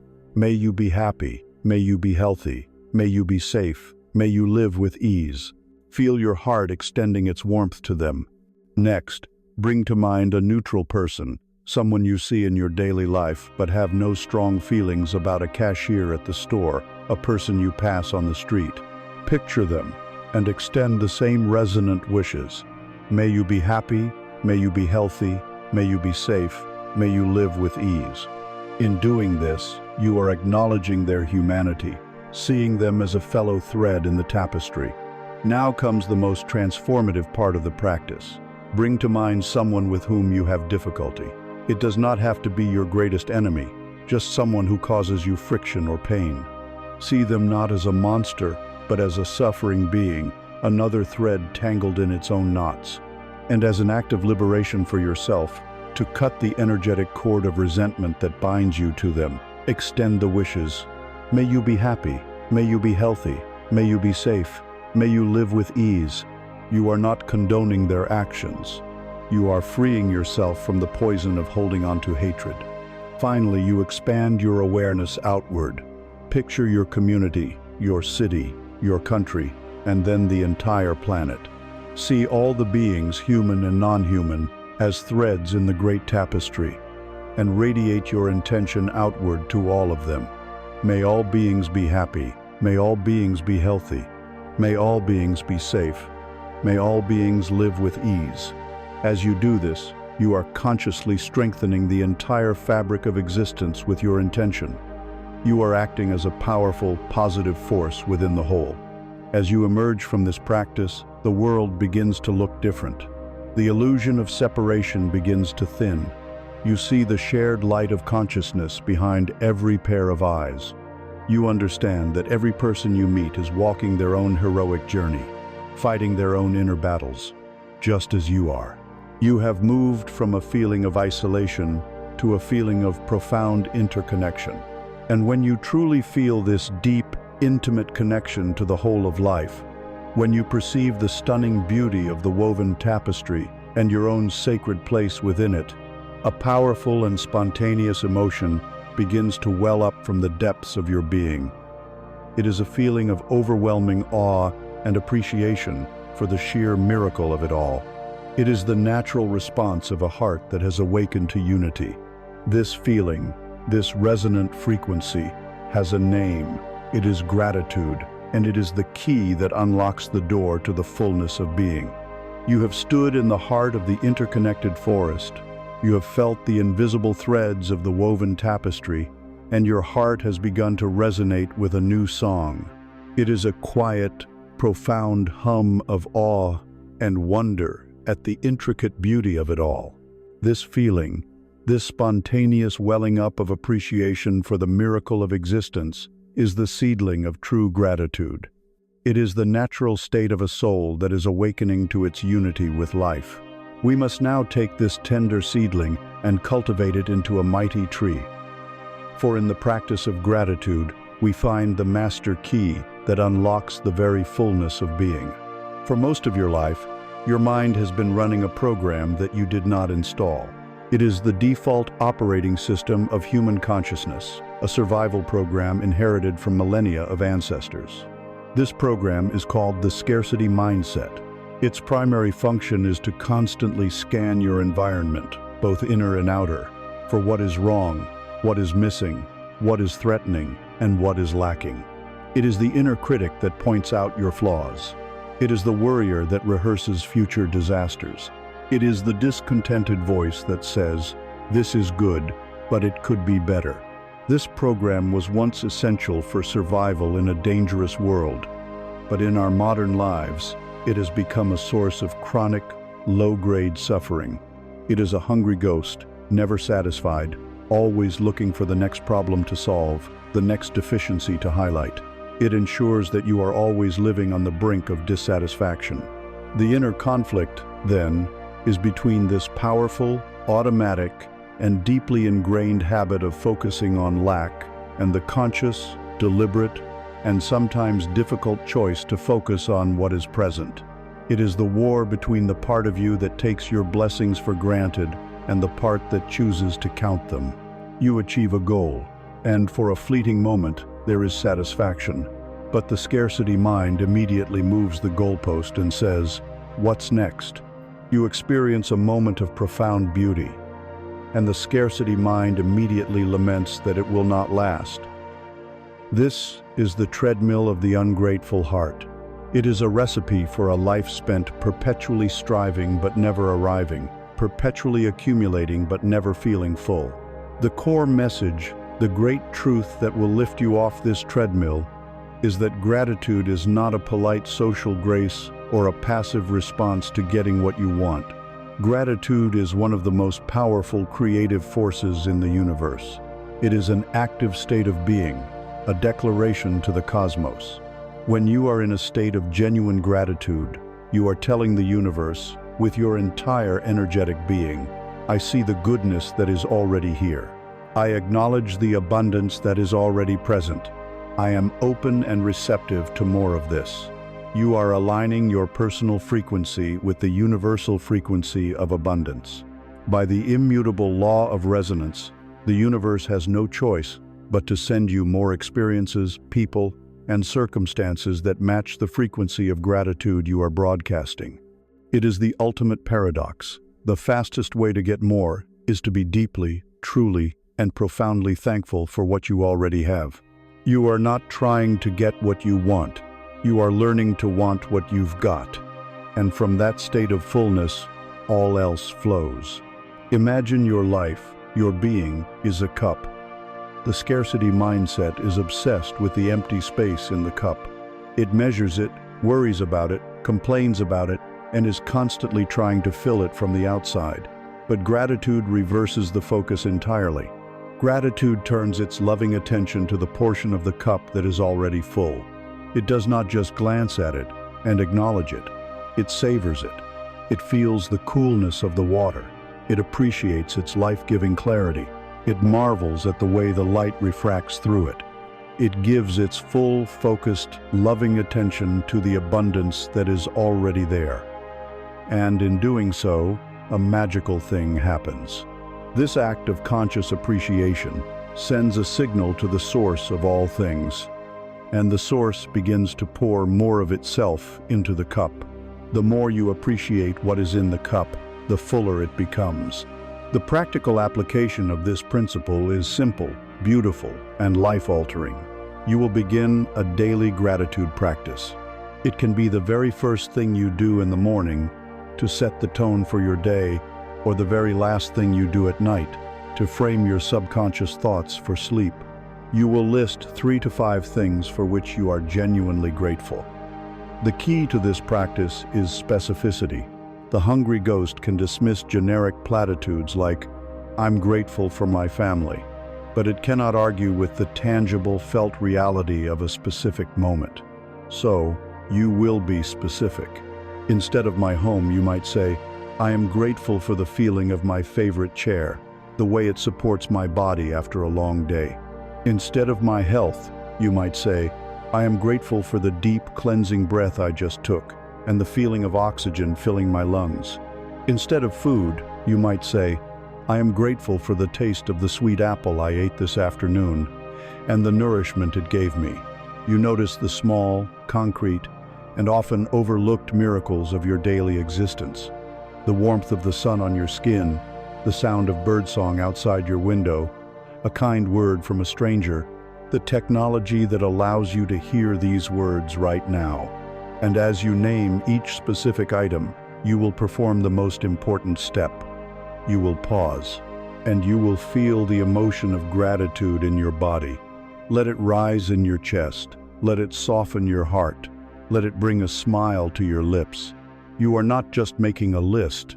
You are marinating your entire being in the high-frequency state of appreciation. This practice, performed daily, will fundamentally rewire your brain. You will begin to automatically scan your world not for threats and problems, but for blessings and beauty.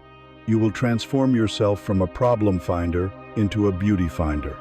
This is what it means to live in the fullness of being. It is to walk through the world as a full cup, not a hungry mouth. You are no longer desperately seeking scraps of validation or happiness from the outside world. You are a self-sustaining source of appreciative energy. You have become a beacon of abundance, and by your very presence, you give others permission to feel abundant too. This profound inner state of fullness, of coherence, of gratitude, is the culmination of all your inner work. It is the sanctuary you have built. But a sanctuary is not meant to be sealed off from the world forever. It is meant to be a base from which you operate. The final stage of this journey is to take this inner state of being and learn to express it in your every movement, your every action, your every interaction. It is the step from knowing to being. It is the step from inner peace to embodied wisdom. It is the step from seeing the mountain to becoming the mountain. You have arrived at the place of inner fullness. Through your devoted practice, you have learned to cultivate a state of profound gratitude, transforming the hungry ghost of scarcity into a radiant sun of appreciation. Your inner cup is full. The sanctuary you set out to build is now complete, its halls echoing with the frequencies of peace, love, and abundance. And so, you might ask, is this the end of the journey? Have I finally arrived?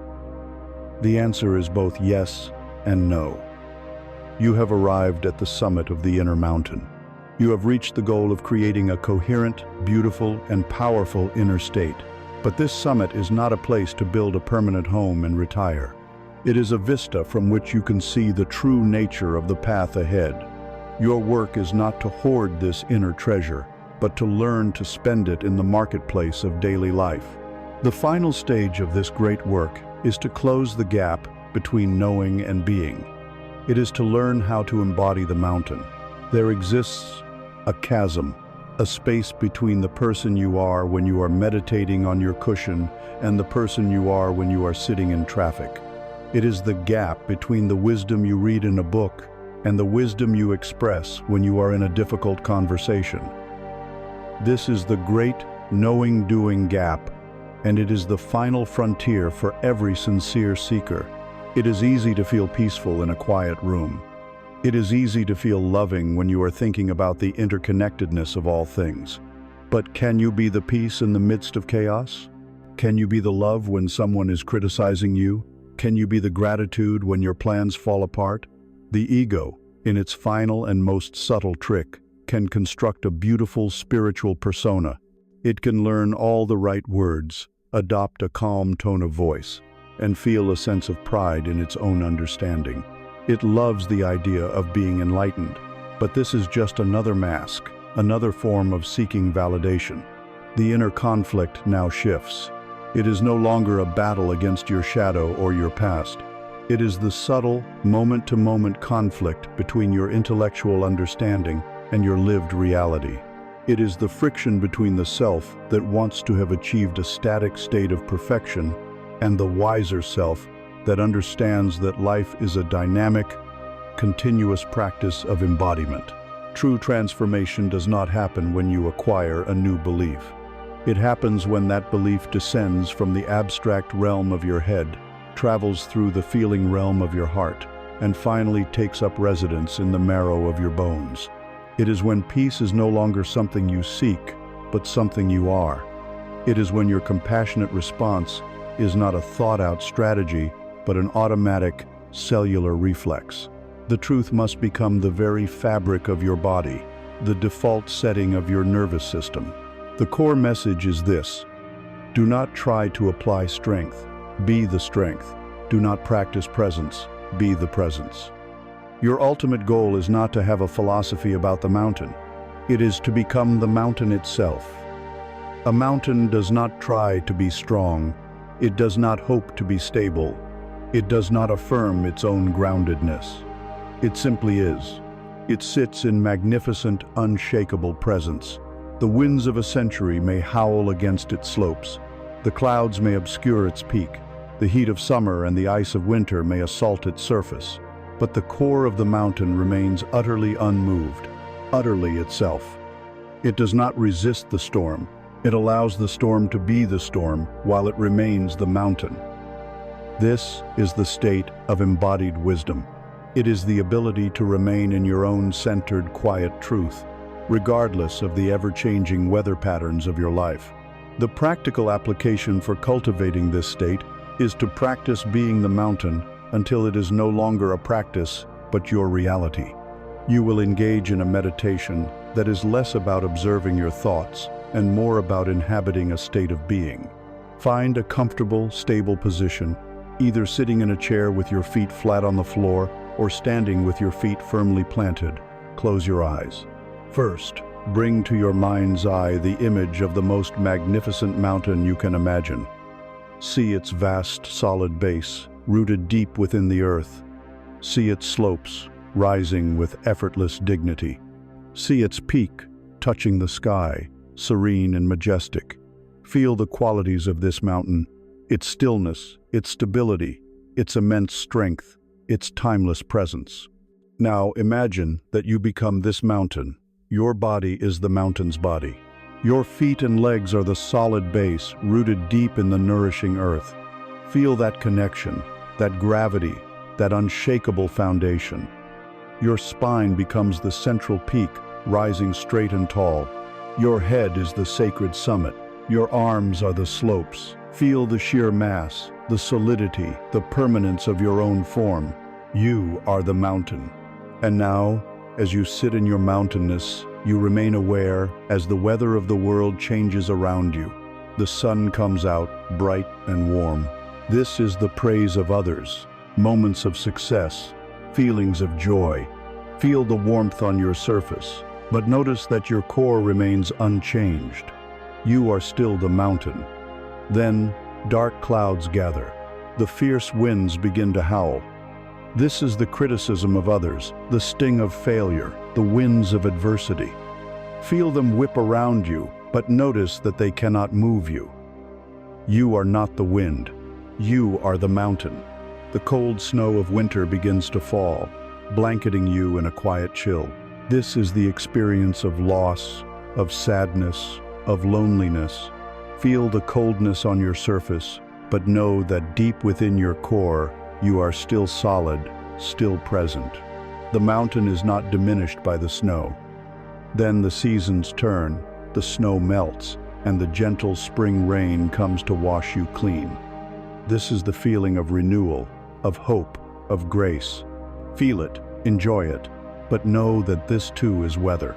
Through it all, sun, wind, snow, rain, your essential nature as the mountain remains constant, still and present. You are the silent, spacious witness to the passing weather of your own life. Practice this not just as a mental visualization, but as a felt, somatic experience. Feel the stability in your bones. Feel the stillness in your gut. You are retraining your nervous system to find its default setting not in reactivity, but in this deep, grounded presence.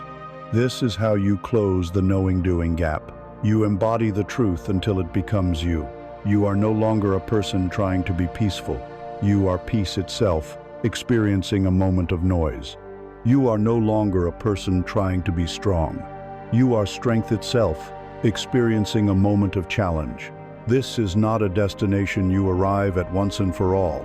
It is the very way you walk, the way you breathe, the way you live. Every step is the destination. Every moment is an opportunity to be the mountain. And as you master this, you realize that this solid, grounded presence gives you the freedom to embrace an even greater truth about your nature. You are not just the solid mountain. You are also the infinite space in which the mountain exists. You are the open sky. You have become the mountain. Through diligent practice and unwavering presence, you have learned to embody its stillness, its strength, its profound and rooted stability. You have discovered within yourself a core that cannot be shaken by the passing winds of circumstance or the fleeting weather of emotion. This is a state of incredible power and a monumental achievement on the path of self-realization. To be the mountain is to be a master of your own inner world. And so, a question naturally arises from this place of strength. Is this it? Is this the final destination? Is the goal of all this work to become a perfect, unshakable, and impassive fortress of inner peace? Here we encounter the final and most subtle of all inner conflicts. It is the conflict between attachment to even the most noble of spiritual identities and the ultimate freedom that lies beyond all identity. Having worked so hard to build this strong, stable self, a new fear can emerge, the fear of losing it. The ego, the great shapeshifter, can easily trade its old, tattered robes of victimhood for the new, golden armor of the spiritual master. It can become attached to being the calm one, the strong one, the mountain. This golden armor is beautiful, but it is still armor. It is a subtle, polished, and highly refined prison. It can make you rigid, afraid of any emotion that threatens your carefully constructed peace, and secretly judgmental of those who are still caught in the storm. It is the final trap of the seeking mind, to turn enlightenment itself into a goal, a possession, a static and brittle identity. But the universe is not static. It is a dynamic, flowing, and ever-changing dance. And to truly dance with it, you must be willing to let go of even your most cherished footholds. The core message, the ultimate secret that dissolves this final attachment, is this: you are not just the mountain. You are, and have always been, the sky. Think of it. The mountain, magnificent and solid as it is still just one feature within a much larger landscape. But the sky is boundless. The sky contains everything. It holds the mountain, the sun, the moon, and the stars. It holds the darkest storm clouds, the fiercest winds, and the most gentle cleansing rains. The sky's fundamental nature is one of vast, open, and unconditional allowance. It does not fight the storm cloud. It does not cling to the sunshine. It does not judge the fierceness of the wind. It simply allows everything to arise, to exist, and to pass away within its own infinite, accepting embrace. And most importantly, the sky itself is never, ever harmed by the weather that passes through it. The darkest storm cannot stain it. The most violent lightning cannot scar it. After the storm has passed, the sky is still the same vast, clear, and silent presence it has always been. This is your true nature. Your thoughts, your emotions, your sensation seven, your hard-won identity as the stable, peaceful mountain are, all just weather passing through the boundless sky of your consciousness. Your anxiety is a storm cloud. Your joy is a burst of sunshine. Your anger is a flash of lightning. Your peace is a calm, clear day. They are all temporary meteorological events. For your whole life you have been identifying with the weather. When it stormed, you said, "I am the storm." When it was sunny, you said, "I am the sun." You have been running around, trying to manage the weather, trying to chase away the clouds and hold on to the sunshine, an exhausting and impossible task. The great liberation is to shift your identity from the weather to the sky. You are the silent, spacious, and eternal awareness in which all the weather of your life happens. This is not an abstract concept. It is the most intimate and immediate truth of your being. The practical application is a profound and ongoing shift in self-identification. It is the practice of open, spacious awareness. When a difficult thought or a painful emotion arises, instead of contracting around it and saying, "I am anxious," you will create a space of awareness and observe, the weather of anxiety is passing through the sky of my awareness. Instead of clinging to a moment of joy and fearing its departure, you will observe, the beautiful sunshine of joy is present now in the sky of my awareness. You are no longer the experience. You are the space that holds the experience. This creates a profound sense of freedom. You are no longer at the mercy of your own inner weather. You can allow it to be what it is, knowing that it cannot harm your true nature as the open sky. This also brings a new quality to your journey. It is a quality of profound curiosity. If you are no longer trying to achieve a permanent state of perfect weather, then the goal of the journey is no longer a destination. What then is the point? The point is the journey itself. The point is to experience the full, rich, and varied climate of a human life from the vast, loving perspective of the sky. The point is to meet every moment the painful, the blissful, the boring, the magnificent, with a gentle, open curiosity. So this is what this feels like. How interesting. You are no longer a frantic manager of your life. You have become a sacred witness, an awe-struck explorer of the miracle of consciousness in all its forms. The pressure to be done, to be perfect, to be healed, simply dissolves. There is no finish line. There is only this moment, and your open, sky-like capacity to meet it. You have learned to embody the mountain, so you have the strength and stability to stand firm in your truth. And now you have learned to embody the sky, so you have the spaciousness and compassion to allow all of life to be as it is.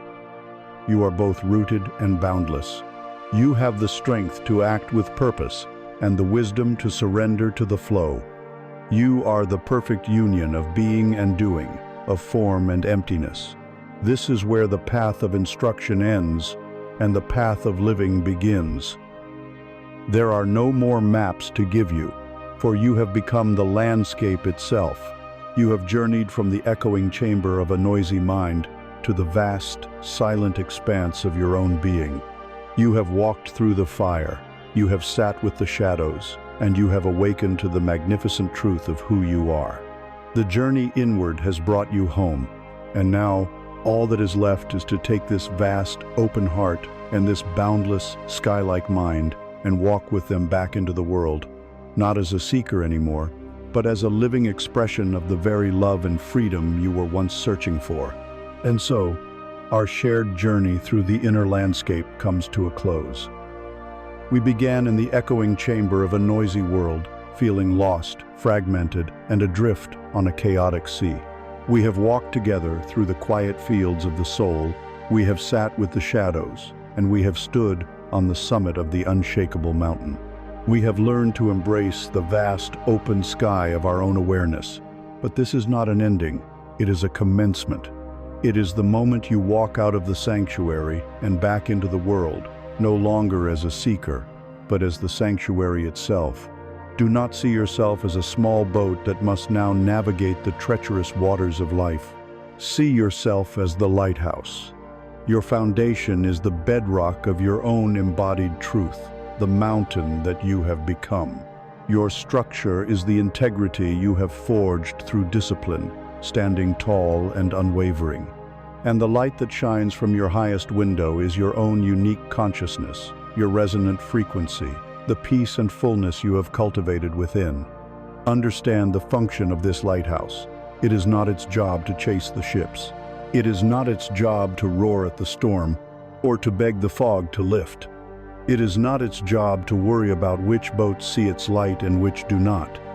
Its job is simply to be, to stand firm on its rock, to remain true to its own nature, and to shine its light, steadily and without apology, into the darkness. It is an act of service through unwavering being. The right ships, the ones that are searching for your particular harbor, will see your light and be guided by it. The others will pass in the night. It is not your concern. Your only concern is to keep your own lamp clean and burning brightly. These words, this journey we have taken, did not give you this light. It was never mine to give. The light was always yours. It has been burning within you since the moment you came into being. All we have done together is to gently, patiently, wipe away the accumulated dust and grime from the lantern's glass so that you could finally see the brilliant, powerful beam that has been there all along. The path forward is now your own. There are no more instructions, for you have become your own guide.